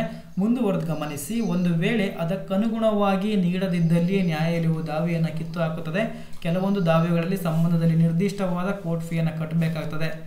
ಮುಂದುವರೆದು ನೋಡಿ. ಅಂತಹ ಸಂದರ್ಭದಲ್ಲಿ ದಾವೆಯ ಬೆಲೆ ಕಟ್ಟುವಿಕೆಯು ಅವಶ್ಯಕತೆ ಇಲ್ಲ, ಯಾಕೆಂದರೆ ಆ ನಿರ್ಧರಿತ ಕೋರ್ಟ್ ಫೀಯನ್ನು ತುಂಬಿ ವಾದಪತ್ರವನ್ನು ನ್ಯಾಯಾಲಯಕ್ಕೆ ಸಲ್ಲಿಸಬೇಕಾಗ್ತದೆ. ಕೆಲವೊಂದು ಸಂದರ್ಭದಲ್ಲಿ ದಾವೆಯ ಬೆಲೆ ಕಟ್ಟುವಿಕೆಯು ಅವಶ್ಯಕತೆ ಇಲ್ಲ, ಯಾಕೆಂದರೆ ಆ ನಿರ್ಧರಿತ ಕೋರ್ಟ್ ಫೀಯನ್ನು ತುಂಬಿ ವಾದಪತ್ರವನ್ನು ನ್ಯಾಯಾಲಯಕ್ಕೆ ಸಲ್ಲಿಸಬೇಕಾಗ್ತದೆ. ಆತ್ಮೀಯ ಸ್ನೇಹಿತರೆ ಅರ್ಥ ಆಗಿದೆ ಅಂತ ನಾನು ಭಾವಿಸ್ತೇನೆ. ಮುಂದುವರೆದು ಗಮನಿಸಿ. ವಾದಿಯು ತನ್ನ ವಾದಪತ್ರದಲ್ಲಿ ಹಲವಾರು ವಾದ ಕಾರಣಗಳನ್ನು ಮುಂದು ಮಾಡಿ ಬೇರೆ ಬೇರೆಯಾಗಿ ಹಕ್ಕು ಪ್ರತಿಷ್ಠಾನ ಬಯಸಿದ್ದಾರೆ. ಕ್ಲಿಯರಾಗಿ ಅರ್ಥ ಮಾಡ್ಕೊಳ್ಳಿ. ವಾದಿಯು ತನ್ನ ವಾದಪತ್ರದಲ್ಲಿ ಹಲವಾರು ವಾದ ಕಾರಣಗಳನ್ನು, ಒಂದಕ್ಕಿಂತ ಹೆಚ್ಚು ಹಲವು ವಾದ ಕಾರಣಗಳನ್ನು ಮುಂದು ಮಾಡಿ ಬೇರೆ ಬೇರೆಯಾಗಿ ಹಕ್ಕು ಪ್ರತಿಷ್ಠಾನ ಮಾಡಲು ಬಯಸಿದ್ದೇ ಆದರೆ ಪ್ರತಿಯೊಂದು ವಾದ ಕಾರಣಕ್ಕೆ ಬೇರೆ ಬೇರೆಯಾಗಿ ಕೋರ್ಟ್ ಫೀಯನ್ನು ತುಂಬಬೇಕಾಗ್ತದೆ. ಅರ್ಥ ಆಗಿದೆ ಅಂತ ನಾನು ಭಾವಿಸ್ತೇನೆ. ವಾದ ಕಾರಣಗಳು ಬೇರೆ ಬೇರೆಯಾಗಿ ಒಬ್ಬ ವ್ಯಕ್ತಿಯು ವಾದಿಯು ಮುಂದು ಮಾಡಿ ತೋರಿಸಿದ್ದೇ ಆಗಿದ್ದಲ್ಲಿ ಆ ಹಕ್ಕುಗಳ ಪ್ರತಿಷ್ಠಾಪನೆಗಾಗಿ ಪ್ರತಿಯೊಂದು ವಾದ ಕಾರಣಕ್ಕೆ ಬೇರೆ ಬೇರೆಯಾಗಿ ಕೋರ್ಟ್ ಫೀಯನ್ನು ತುಂಬಬೇಕಾಗ್ತದೆ. ಆತ್ಮೀಯ ಸ್ನೇಹಿತರೆ, ಆದರೆ ಒಂದೇ ವಾದ ಕಾರಣದಿಂದಾಗಿ ವಾದಿಯು ಎರಡೂ ಬಗೆಯಿಂದ ಹಕ್ಕು ಪ್ರತಿಷ್ಠಾನ ಬಯಸಿದ್ದಾದರೆ ಅವೆರಡನ್ನು ಸೇರಿಸಿ ಒಂದೇ ಕೋರಿಕೆಯನ್ನು ಸಲ್ಲಿಸಬಹುದಾಗಿದೆ. ಆದರೆ ವಾದಿಯು ಅವೆರಡನ್ನು ಕೂಡ ಒಂದೇ ಬಗೆಯಿಂದ ಸೇರಿಸಿಬಿಟ್ಟು ಅವೆರಡನ್ನು ಕೂಡ ಒಂದೇ ರೀತಿಯಾಗಿ ಹಕ್ಕು ಪ್ರತಿಷ್ಠಾನ ಬಯಸಿದ್ದೇ ಆದರೆ ಅವೆರಡನ್ನು ಸೇರಿಸಿ ಒಂದೇ ಕೋರಿಕೆಯನ್ನು ಸಲ್ಲಿಸಬಹುದಾಗಿದೆ. ಒಂದು ಉದಾಹರಣೆ ನೋಡೋಣ, ಅರ್ಥ ಆಗುತ್ತೆ ನಿಮಗೀಗ. ಯಾವುದೇ ಒಂದು ಪ್ರಕರಣವು 1000 ಬೆಲೆ ಕಟ್ಟಲಾದಂತಹ ಒಂದು ಮನೆಯನ್ನು ವಶಪಡಿಸಿಕೊಳ್ಳುವುದಕ್ಕಾಗಿ ಮತ್ತು ಅಕ್ರಮವಾಗಿ ಸ್ವಾಧೀನಪಡಿಸಿಕೊಂಡಿರುವುದರಿಂದ ನಷ್ಟ ಪರಿಹಾರಕ್ಕಾಗಿ 500 ರೂಪಾಯಿಗಳನ್ನು ಪಡೆದುಕೊಳ್ಳುವುದಕ್ಕಾಗಿ ಒಂದು ದಾವೆಯನ್ನು ಮಾಡಿದ್ದಾದರೆ ವಾದಿಯು ತನ್ನ ವಾದ ಪತ್ರದಲ್ಲಿ ಕೆಳಗಿಂತ ಉಳಿಸತಕ್ಕದ್ದು. ನೋಡಿ, ಇಲ್ಲಿ ಒಬ್ಬ ವ್ಯಕ್ತಿ ತನ್ನ ಮನೆಯನ್ನು ವಶಪಡಿಸಿಕೊಳ್ಳುವುದಕ್ಕಾಗಿ ಮತ್ತು ಅಕ್ರಮವಾಗಿ ಇನ್ನೊಬ್ಬ ವ್ಯಕ್ತಿ ಅದನ್ನು ಸ್ವಾಧೀನಪಡಿಸಿಕೊಂಡಿರುವುದರಿಂದ ನಷ್ಟ ಪರಿಹಾರಕ್ಕಾಗಿ 500 ರೂಪಾಯಿಗಳನ್ನು ಪಡೆದುಕೊಳ್ಳುವುದಕ್ಕಾಗಿ ಒಂದು ದಾವೆಯನ್ನು ಮಾಡಿದ್ದಾದರೆ. ಕ್ಲಿಯರಾಗಿ ಅರ್ಥ ಮಾಡ್ಕೊಳ್ಳಿ. ಒಬ್ಬ ವ್ಯಕ್ತಿ ತನ್ನ ಮನೆಯನ್ನು ವಶಪಡಿಸಿಕೊಳ್ಳುವುದಕ್ಕಾಗಿ ಇನ್ನೊಬ್ಬ ವ್ಯಕ್ತಿಯಿಂದ ಅಕ್ರಮವಾಗಿರುವಂತಹ ವ್ಯಕ್ತಿಗಳಿಂದ ತನ್ನ ಮನೆಯನ್ನು ವಶಪಡಿಸಿಕೊಳ್ಳೋದಕ್ಕೋಸ್ಕರ ಒಂದು ದಾವೆಯನ್ನು ಹೂಡಬಹುದಾಗಿದೆ. ಅದೇ ರೀತಿಯಾಗಿ ಆ ವ್ಯಕ್ತಿ ಅಕ್ರಮವಾಗಿ ವಶಪಡಿಸಿಕೊಂಡಿದ್ದರಿಂದ ನನಗೆ ನಷ್ಟವಾಗಿದೆ ಅಂತ ಹೇಳ್ಬಿಟ್ಟು ನಷ್ಟ ಪರಿಹಾರಕ್ಕಾಗಿ ಇಲ್ಲಿ 2 ದಾವೆ ಕಾರಣಗಳಾದವು. ಕ್ಲಿಯರಾಗಿ ಅರ್ಥ ಮಾಡ್ಕೊಳ್ಳಿ ಆತ್ಮೀಯ ಸ್ನೇಹಿತರೆ. ಇಲ್ಲಿ ವಾದಿಯು 2 ದಾವೆ ಕಾರಣಗಳಾದವು, ಅರ್ಥ ಆಗಿದೆ ಅಂತ ನಾನು ಭಾವಿಸ್ತೇನೆ. ಇಲ್ಲಿ 2 ವಾದ ಕಾರಣಗಳು ಉದ್ಭವ ಆಗ್ತವೆ. ಒಂದು ಮನೆಯನ್ನು ವಶಪಡಿಸಿಕೊಳ್ಳುವುದು, ಇನ್ನೊಂದು ಅಕ್ರಮವಾಗಿ ಸ್ವಾಧೀನಪಡಿಸಿಕೊಂಡಿರುವುದರಿಂದ ನಷ್ಟ ಪರಿಹಾರಕ್ಕಾಗಿ 500 ರೂಪಾಯಿಗಳನ್ನು ಪಡೆದುಕೊಳ್ಳುವುದಕ್ಕಾಗಿ. ಇದು 2ನೇ ವಾದ ಕಾರಣ ಆಗ್ತದೆ. ಸೊ ಹಂಗಾಗಿ ಇಲ್ಲಿ ವಾದಿಯು ದಾವೆಯನ್ನು ಮಾಡಿದ್ದಾರೆ ಸಂದರ್ಭದಲ್ಲಿ ವಾದ ಪತ್ರದಲ್ಲಿ ಈ ಕೆಳಗಿನಂತೆ ಉಲ್ಲೇಖಿಸತಕ್ಕಂತ ಹೇಳ್ಬಿಟ್ಟು ನ್ಯಾಯಾಲಯದ ಪ್ರಾಧಿಕಾರಕ್ಕಾಗಿ ಮತ್ತು ಕೋರ್ಟ್ ಫೀಗಾಗಿ ಈ ದಾವೆಯ ಬೆಲೆಯನ್ನು 1500 ರೂಪಾಯಿಗಳಿಗೆ ಸೀಮಿತಗೊಳಿಸಲಾಗಿದೆ. ಯಾಕೆಂದರೆ 2 ರೀತಿಯ ಹಕ್ಕು ಪ್ರತಿಷ್ಠಾನ ಕೋರಿಕೆಗಳು ಒಂದೇ ವಾದ ಕಾರಣದಿಂದ ಉದ್ಭವಿಸುವುದಾಗಿರ್ತದೆ. ಅರ್ಥ ಆಗಿದೆ ಅಂತ ಭಾವಿಸ್ತೇನೆ ಆತ್ಮೀಯ ಸ್ನೇಹಿತರೆ. ಅವೆರಡೂ ವಾದ ಕಾರಣಗಳು ಒಂದೇ ವ್ಯಾಜ್ಯ ಕಾರಣದಿಂದ ಉದ್ಭವವಾಗಿದೆ ಅಂತ ಹೇಳ್ಬಿಟ್ಟು ಆತ್ಮೀಯ ಸ್ನೇಹಿತರೆ. ಮುಂದುವರೆದು ಗಮನಿಸಿ, ನ್ಯಾಯಾಧೀಕರಣಕ್ಕಾಗಿ ಫಾರ್ ಜುರಿಸ್ಡಿಕ್ಷನ್ಸ್ ತುಂಬ ಇಂಪಾರ್ಟೆಂಟು. ಯಾವುದೇ ಒಂದು ದಾವೆಯನ್ನು ಪ್ರಾಧಿಕಾರಕ್ಕಾಗಿ ಬೆಲೆ ಕಟ್ಟುವಿಕೆಯು ಆ ನ್ಯಾಯಾಲಯದ ಪಿಕ್ಯುನರಿ ಜುರಿಸ್ಡಿಕ್ಷನ್ ಅಂತ ಹೇಳ್ಬಿಟ್ಟು, ಪಿಕ್ಯುನರಿ ಜುರಿಸ್ಡಿಕ್ಷನ್ CPCಯಲ್ಲಿ ಓದ್ತೀರಾ ನೀವು. ಜುರಿಸ್ಡಿಕ್ಷನ್ಸ್ ಬಗ್ಗೆ ಕೈಂಡ್ಸ್ ಆಫ್ ಜುರಿಸ್ಡಿಕ್ಷನ್ಸ್ ಅಂತ ಇರ್ತದೆ. ಅದನ್ನು ಕ್ಲಾಸ್ ತಗೊಂಡಾಗ ನಾನು ಡೀಟೇಲಾಗಿ ಎಕ್ಸ್ಪ್ಲೇನ್ ಮಾಡ್ಕೊಂಡು ಹೋಗ್ತೇನೆ. ಈ ವ್ಯಾಪ್ತಿಯಲ್ಲಿ ಬರುವುದು ಯಾಕೆ ಎಂಬುದನ್ನು ನಿರ್ಧರಿಸುವುದಕ್ಕಾಗಿರ್ತದೆ. ಪಿಕ್ಯುನರಿ ಜುರಿಸ್ಡಿಕ್ಷನ್ ಅಂದರೆ ಹಣಕ್ಕೆ ಸಂಬಂಧಪಟ್ಟದಾಗಿರ್ತದೆ ಆತ್ಮೀಯ ಸ್ನೇಹಿತರೆ. ಆ ಹಣಕ್ಕೆ ಸಂಬಂಧಪಟ್ಟಂತೆ ಅಧಿಕಾರಕ್ಕೆ ವ್ಯಾಪ್ತಿ ಇದೆಯಲ್ಲ ಎಂಬುದನ್ನು ಚೆಕ್ ಮಾಡಬೇಕಾಗ್ತದೆ ಫಸ್ಟ್ ಮೊದಲನೇದಾಗಿ. ಅದಲ್ಲದೆ ಮೇಲ್ಮನವಿಗಾಗಿ ಯಾವ ನ್ಯಾಯಾಲಯಕ್ಕೆ ಮನವಿಯನ್ನು ಸಲ್ಲಿಸಬೇಕೆಂಬುದನ್ನು ನಿರ್ಧರಿಸುವುದಾಗಿರುತ್ತದೆ. ಅಲ್ಲದೆ ಇನ್ನೊಂದು, ಒಬ್ಬ ವ್ಯಕ್ತಿ ಕೆಳ ನ್ಯಾಯಾಲಯದ ಆದೇಶದಿಂದ ಅಥವಾ ಡಿಕ್ರಿಯಿಂದ ಉನ್ನತ ನ್ಯಾಯಾಲಯಕ್ಕೆ ಅಥವಾ ಮೇಲ್ಮನವಿಗಾಗಿ ಯಾವ ನ್ಯಾಯಾಲಯಕ್ಕೆ ಮನವಿಯನ್ನು ಸಲ್ಲಿಸಬೇಕೆಂಬುದನ್ನು ನಿರ್ಧರಿಸುವುದಾಗಿರುತ್ತದೆ. ಅದೇ ರೀತಿಯಾಗಿ ಗಮನಿಸಿ, ಕೆಲವೊಮ್ಮೆ ಕೆಲ ವಸ್ತುಗಳು ಅಥವಾ ಸ್ವತ್ತಿನ ಬೆಲೆ ಕಟ್ಟುವಿಕೆಯು ಸಾಧ್ಯವಿರುವುದಿಲ್ಲ. ಅಂತಹ ಸಂದರ್ಭಗಳಲ್ಲಿ ನ್ಯಾಯಾಲಯವು ಕೆಲವೊಂದು ನಿಗದಿತ ಕೋರ್ಟ್ ಫೀಯನ್ನು ಆಕರ್ಷಿಸುತ್ತವೆ ಅಂತೇಳಿ ನಿಗದಿಪಡಿಸ್ತವೆ ಅಂತ ಹೇಳ್ಬಿಟ್ಟು ಆತ್ಮೀಯ ಸ್ನೇಹಿತರೆ. ಮುಂದುವರೆದು ಗಮನಿಸಿ, ದಾವೆಗಳ ಮೌಲ್ಯೀಕರಣ ಕಾಯ್ದೆ ಕಲಂ 9ನೇ ಕಲಂ ಒಂದು ನಿರ್ದೇಶನ ನೀಡುತ್ತದೆ. ಇಂತಹ ದಾವೆಗಳು ಸಂಬಂಧದಲ್ಲಿ ಉಚ್ಚ ನ್ಯಾಯಾಲಯವು ನಿಯಮಗಳನ್ನು ನಿರೂಪಿಸಿದ ರೀತಿಯಲ್ಲಿ ನೀಡತಕ್ಕದ್ದು. ಇದಕ್ಕೆ ಸಂಬಂಧಪಟ್ಟಂತೆ ದಾವೆಗಳ ಮೌಲ್ಯೀಕರಣ ಕಾಯ್ದೆ ಕಲಂ 9ರ ಪ್ರಕಾರ ಇಂತಹ ದಾವೆಗಳ ಸಂಬಂಧದಲ್ಲಿ ಉಚ್ಚ ನ್ಯಾಯಾಲಯವು ನಿಯಮಗಳನ್ನು ನಿರೂಪಿಸಿದ ರೀತಿಯಲ್ಲಿ ನೀಡತಕ್ಕದಾಗ್ತದೆ. ಅದೇ ರೀತಿಯಾಗಿ ಇಂಥ ನಿಯಮವನ್ನು ಮಾಡಲಾಗಿದ್ದರೆ ಅದಕ್ಕನುಗುಣವಾಗಿ, ಇಲ್ಲವಾದರೆ ವಾದಿಯು ತನಗೆ ತಿಳಿದ ರೀತಿಯಲ್ಲಿ ದಾವೆಯ ಬೆಲೆ ಕಟ್ಟಿ ಅದಕ್ಕನುಗುಣವಾಗಿ ಕೋರ್ಟ್ ಫೀಯನ್ನು ಕಟ್ಟಬೇಕಾಗ್ತದೆ, ತುಂಬಬೇಕಾಗ್ತದೆ ಆತ್ಮೀಯ ಸ್ನೇಹಿತರೆ. ಎಲ್ಲ ಕಡೆಯಲ್ಲೂ ಕೋರ್ಟ್ಗಳಲ್ಲಿ ಸಂಬಂಧಪಟ್ಟಂತೆ ಕೋರ್ಟ್ ಫೀಸ್ ಆ್ಯಕ್ಟ್ ಅಂತ ಸಪ್ರೇಟ್ ಇರ್ತದೆ. ಅದು ಸಂಬಂಧಪಟ್ಟಂತೆ ಉಚ್ಚ ನ್ಯಾಯಾಲಯಗಳು ನಿಯಮಗಳನ್ನು ನಿಗದಿಪಡಿಸಿರ್ತವೆ. ಆ ನಿಯಮಗಳಿಗೆ ಸಂಬಂಧಪಟ್ಟಂತೆ ಪ್ರತಿಯೊಂದು ವ್ಯಾಜ್ಯಕ್ಕೆ ಸಂಬಂಧಪಟ್ಟಂತೆ ಆ ವ್ಯಾಜ್ಯ ಕಾರಣಕ್ಕೆ ಸಂಬಂಧಪಟ್ಟಂತೆ ಹಲವಾರು ರೀತಿಯಲ್ಲಿ ಅವರದೇ ಆದ ರೀತಿಯಲ್ಲಿ ಫೀಸನ್ನು ವಿಂಗಡಣೆ ಮಾಡಿರ್ತಾರೆ ಅಥವಾ ನಿಗದಿಪಡಿಸ್ತಾರೆ. ಅದಕ್ಕನುಸಾರವಾಗಿ ನೀವು ಫೀಸನ್ನು ಕಟ್ಟಬೇಕಾಗ್ತದೆ ಆತ್ಮೀಯ ಸ್ನೇಹಿತರೆ. ಅದೇ ರೀತಿಯಾಗಿ ಮುಂದುವರೆದು ಗಮನಿಸಿ, ಈ ರೀತಿಯಾಗಿ ಬೆಲೆ ಕಟ್ಟುವಿಕೆಯಲ್ಲಿ ಹೆಚ್ಚು ಕಡಿಮೆ ಎಂದು ಕಂಡು ಬಂದಲ್ಲಿ ನ್ಯಾಯಾಲಯದ ತೀರ್ಮಾನವು ಅಂತಿಮವಾಗಿರುತ್ತದೆ. ಯಾವುದೇ ದಾವೆಗೆ ಸಂಬಂಧಪಟ್ಟಂತೆ ಅಥವಾ ವ್ಯಾಜ್ಯಕಾರಣ ಅಥವಾ ಮೊಕದ್ದಮೆಗೆ ಸಂಬಂಧಪಟ್ಟಂತೆ ಆ ಫೀಸನ್ನು ಕಟ್ಟುವಿಕೆ ಸಂದರ್ಭದಲ್ಲಿ ಹೆಚ್ಚು ಕಡಿಮೆ ಎಂದು ಕಂಡು ಬಂದಲ್ಲಿ ನ್ಯಾಯಾಲಯದ ತೀರ್ಮಾನವು ಅಂತಿಮವಾದಾಗಿರುತ್ತದೆ ಅಂತ ಹೇಳ್ಬಿಟ್ಟು ಅರ್ಥ ಆಗಿದೆ ಅಂತ ನಾನು ಭಾವಿಸ್ತೇನೆ. ಮುಂದುವರೆದು ಗಮನಿಸಿ, ಪಕ್ಷಗಾರನು ಅಲ್ಪವಯಸ್ಕ ಅಥವಾ ಮತಿಭ್ರಷ್ಟ ಕುರಿತು ಆಪಾದನೆ. ಒಂದು ವೇಳೆ ಪಕ್ಷಗಾರನು ಅಲ್ಪವಯಸ್ಕ ಅಥವಾ ಮತಿಭ್ರಷ್ಟ ಆಗಿದ್ದರೆ ಆ ಕುರಿತು ನೀವು ವಾದಪತ್ರದಲ್ಲಿ ಹೇಳ್ಬೇಕಾಗ್ತದೆ ಆತ್ಮೀಯ ಸ್ನೇಹಿತರೆ. Allegations of minority of insanity of party ಅಂತ ಹೇಳ್ಬಿಟ್ಟು ಇಂಗ್ಲೀಷಲ್ಲಿ. ಈ ವಿಷಯ ಕುರಿತು ಯಾವುದೇ ಪ್ರಕರಣಗಳು ದಾಖಲಾಗದಿದ್ದರೂ ವಾದಿ ಅಥವಾ ಪ್ರತಿವಾದಿಯು ಅಲ್ಪವಯಸ್ಕನಾಗಿರಬಹುದಾದ ಅಥವಾ ಮತಿಭ್ರಷ್ಟನಾಗಿರಬಹುದಾದ ಕುರಿತು ಒಂದು ಹೇಳಿಕೆಯನ್ನು ವಾದಪತ್ರದ ತಲೆಬರದಲ್ಲಿಯೂ ಮತ್ತು ಅದರ ಒಳಭಾಗದಲ್ಲಿಯೂ ಸ್ಪಷ್ಟವಾಗಿ ವಿವರಿಸತಕ್ಕದ್ದು. ಈ ಹೇಳಿಕೆಯನ್ನು ವಿಶೇಷಿತ ವಾದಪತ್ರದ ಮೊದಲನೇ ಪ್ಯಾರದಲ್ಲಿ ಈ ಕೆಳಗಿನಂತ ಹೇಳತಕ್ಕದ್ದು ಆತ್ಮೀಯ ಸ್ನೇಹಿತರೆ. ಕ್ಲಿಯರಾಗಿ ಅರ್ಥ ಮಾಡ್ಕೊಳ್ಳಿ. ವಾದಪತ್ರದಲ್ಲಿ ಯಾವುದೇ ಪಕ್ಷಗಾರರು ಅಲ್ಪವಯಸ್ಕನಾಗಿದ್ದರೆ ಅಥವಾ ಮತಿಭ್ರಷ್ಟನಾಗಿದ್ದರೆ ಅಂಥ ಸಂದರ್ಭದಲ್ಲಿ ವಾದಪತ್ರವನ್ನು ರಚನೆ ಮಾಡುವ ಸಂದರ್ಭದಲ್ಲಿ ವಾದಿಯು ಅಲ್ಪವಯಸ್ಕನಾಗಿರ್ತಾನೆ ಮತ್ತು ಅದೇ ರೀತಿಯಲ್ಲಿ ಪ್ರತಿವಾದಿ ನಂಬರ್ 4 ಮತ್ತು 5 ಇವರು ಮತಿಭ್ರಷ್ಟರಾಗಿರ್ತಾರೆ. ಕ್ಲಿಯರಾಗಿ ಅರ್ಥ ಮಾಡ್ಕೊಳ್ಳಿ. ವಾದಪತ್ರ ರಚನೆ ಮಾಡಬೇಕಾದ್ರೆ ಈ ರೀತಿಯಾಗಿ ಬರೀಬೇಕಾಗ್ತದೆ ನೀವು. ವಾದಿಯು ಅಲ್ಪವಯಸ್ಕನಾಗಿರ್ತಾನೆ ಮತ್ತು ಅದೇ ರೀತಿಯಲ್ಲಿ ಪ್ರತಿವಾದಿ ನಂಬರ್ 4 ಮತ್ತು 5 ಇವರು ಮತಿಭ್ರಷ್ಟರಾಗಿರ್ತಾರೆ ಅಂತ ಹೇಳ್ಬಿಟ್ಟು ನ್ಯಾಯಾಲಯಕ್ಕೆ ತಿಳಿಸ್ಕೊಡ್ಬೇಕಾಗ್ತದೆ ಆತ್ಮೀಯ ಸ್ನೇಹಿತರೆ. ಅರ್ಥ ಆಗಿದೆ ಅಂತ ನಾನು ಭಾವಿಸ್ತೇನೆ. ಮುಂದುವರೆದು ಗಮನಿಸಿ, ಕಾಲ ಪರಿಮಿತಿ ತುಂಬ ಇಂಪಾರ್ಟೆಂಟ್ ಕಾನ್ಸೆಪ್ಟು. ಲಿಮಿಟೇಷನ್ಸ್ ಅಂತ ಕರಿತೀವಿ. ಯಾವುದೇ ಒಂದು ಹಕ್ಕು ಪ್ರತಿಷ್ಠಾನ ಸಮಯವು ಮುಗಿದು ಹೋಗಿದ್ದು ವಾದಿಯು ಯಾವುದೇ ಒಂದು ಅಪವಾದದ ಅನ್ವಯಗೊಳಿಸುವಿಕೆ ಮೂಲಕ ಅದು ಕಾಲ ಪರಿಮಿತಿಯ ಒಳಗೆ ಇದೆ ಎಂದು ಸಾಧಿಸ ಬಯಸಿದ್ದಾದಲ್ಲಿ ಯಾವ ಆಧಾರದ ಮೇಲೆ ಅಪವಾದವನ್ನು ಅನ್ವಯಗೊಳಿಸಲು ಇಚ್ಛಿಸ್ತಾನೆಂಬುದನ್ನು ವಾದಪತ್ರದಲ್ಲಿ ತೋರಿಸತಕ್ಕದ್ದು. ಒಂದು ವೇಳೆ ಹಕ್ಕು ಪ್ರತಿಷ್ಠಾನದ ಮುಖತಃ ಸಾಮಾನ್ಯ ನಿಯಮದ ಮೂಲಕ ಮಿಕ್ಕಿ ಹೋಗಿರುವುದಾಗಿ ಮತ್ತು ಯಾವುದೇ ಒಂದು ಅಪವಾದದ ಅನ್ವಯವನ್ನು ಎತ್ತಿ ತೋರಿಸಿದ್ದಲ್ಲಿ ವಾದಪತ್ರವನ್ನು ದಿವಾನಿ ಪ್ರಕ್ರಿಯೆ ಸಂಹಿತೆ 1908ರ ಕ್ರಮದಶ 7 ನಿಯಮ 11D ಅಡಿಯಲ್ಲಿ ಇದಕ್ಕನುಗುಣವಾಗಿ ತಿರಸ್ಕರಿಸಲ್ಪಡುತ್ತದೆ. ಆತ್ಮೀಯ ಸ್ನೇಹಿತರೆ, ಯಾವುದೇ ಒಂದು ಸಂಬಂಧಪಟ್ಟಂತೆ ನೀವು ದಾವೆಯನ್ನು ಹೂಡ್ತೀರಾ ಅಂತ ಹೇಳಿದರೆ ಲಿಮಿಟೇಷನ್ಸ್ ಆಗಿ ಸಂಬಂಧಪಟ್ಟಂತೆ ಪ್ರತಿಯೊಂದು ವ್ಯಾಜ್ಯ ಕಾರಣಕ್ಕೆ ಸಂಬಂಧಪಟ್ಟಂತೆ ಆ ಸಮಯದಿಂದ ಆ ವ್ಯಾಜ್ಯ ಕಾರಣ ಯಾವಾಗ ಉದ್ಭವವಾಗುತ್ತಲ್ಲ ಆ ಉದ್ಭವವಾಗಿದ್ದ ಸಂದರ್ಭದಿಂದ ಎಷ್ಟು ವರ್ಷಗಳ ಒಳಗೆ ನೀವು ಆ ದಾವೆಯನ್ನು ಹೂಡಬೇಕು ಅಂತ ಹೇಳ್ಬಿಟ್ಟು ಸಮಯವನ್ನು ನಿಗದಿಪಡಿಸಲಾಗಿರ್ತದೆ. ಆ ಸಮಯಕ್ಕೆ ಸಂಬಂಧಪಟ್ಟಂತೆ ಅಂಥ ಸಂದರ್ಭದಲ್ಲಿ ನೀವು ದಾವೆಯನ್ನು ಹೂಡಬೇಕಾಗ್ತದೆ ಅಂತ ಹೇಳ್ಬಿಟ್ಟು ಆತ್ಮೀಯ ಸ್ನೇಹಿತರೆ, ಇಲ್ಲವಾದಲ್ಲಿ ಅದನ್ನು ತಿರಸ್ಕರಿಸಲ್ಪಡ್ತದೆ. ಒಂದು ವೇಳೆ ನ್ಯಾಯಾಲಯದ ರಜಾ ದಿನ ಇದ್ದಲ್ಲಿ ನಿಮ್ಮ ಕಾಲಪರಿಮಿತಿ ಅವಧಿಯು ಒಂದು ವ್ಯಾಜ್ಯ ಕಾರಣಕ್ಕೆ ಸಂಬಂಧಪಟ್ಟಂತೆ ನ್ಯಾಯಾಲಯದ ರಜಾ ದಿನದಲ್ಲಿ ಅಂತಹ ನಿಮ್ಮ ಸಮಯವು ಮುಗಿಯೋ ಸಂದರ್ಭ ಇದ್ದಲ್ಲಿ ಅದನ್ನು ಮುಂದಿನ ನ್ಯಾಯಾಲಯ ಯಾವತ್ತು ಓಪನ್ ಆಗುತ್ತಲ್ವ ಅವತ್ತು ನೀವು ದಾವೆಯನ್ನು ಹೂಡಬಹುದಾಗಿದೆ ಆತ್ಮೀಯ ಸ್ನೇಹಿತರೆ. ಅದೇ ರೀತಿಯಲ್ಲಿ ಅನೇಕ ಪ್ರಕರಣಗಳಲ್ಲಿ ನಿರ್ಣಯಿಸಲಾದಂತೆ ಈ ನಿಯಮವನ್ನು ಕಡ್ಡಾಯವಾಗಿ ಅನ್ವಯಗೊಳಿಸಲಿಕ್ಕಾಗದು. ಅದೇ ರೀತಿಯಾಗಿ ಉದಾಹರಣೆಗಾಗಿ ಯಾವುದೇ ಒಂದು ದಾವೆಯನ್ನು ಬೇಸಿಗೆ ರಜೆ ಕಳೆದಾದ ನಂತರ ಸಲ್ಲಿಸಲಾಗಿದ್ದು.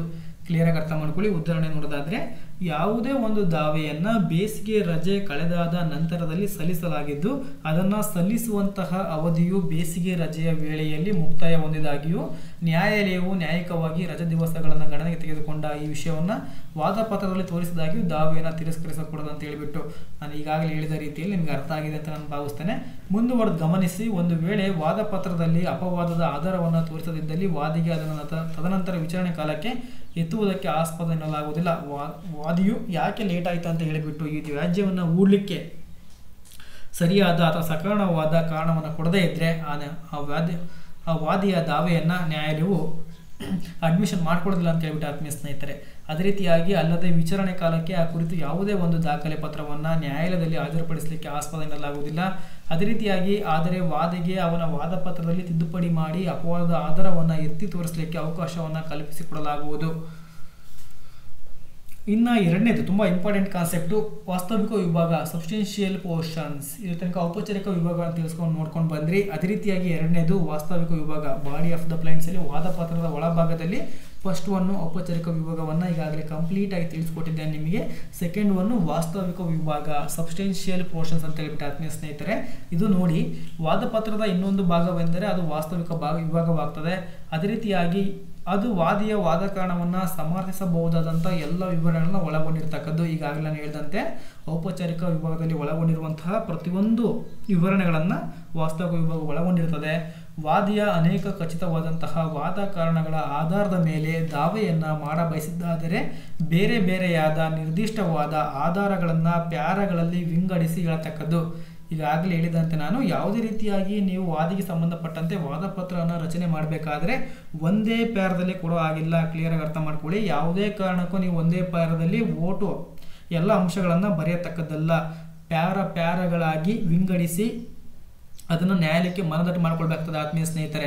ಅಂತೆಯೇ ಎರಡು ಬಾಂಡ್ ಪತ್ರಗಳ ಆಧಾರದ ಮೇಲೆ ಮಾಡಲಾದ ದಾವೆಯ ಸಂಬಂಧದಲ್ಲಿ ಪ್ರತಿಯೊಂದರ ಕುರಿತಾದಂತಹ ಹಣ ನೀಡಬೇಕಾದ ಸಮಯ ಕುರಿತು ಬೇರೆ ಬೇರೆಯಾಗಿ ಹೇಳತಕ್ಕದ್ದು. ಇದನ್ನು ಅಬ್ಸರ್ವ್ ಮಾಡಿ. ಕ್ಲಿಯರಾಗಿ ಅರ್ಥ ಆಗಿದೆ ಅಂತ ನಾನು ಭಾವಿಸ್ತೇನೆ.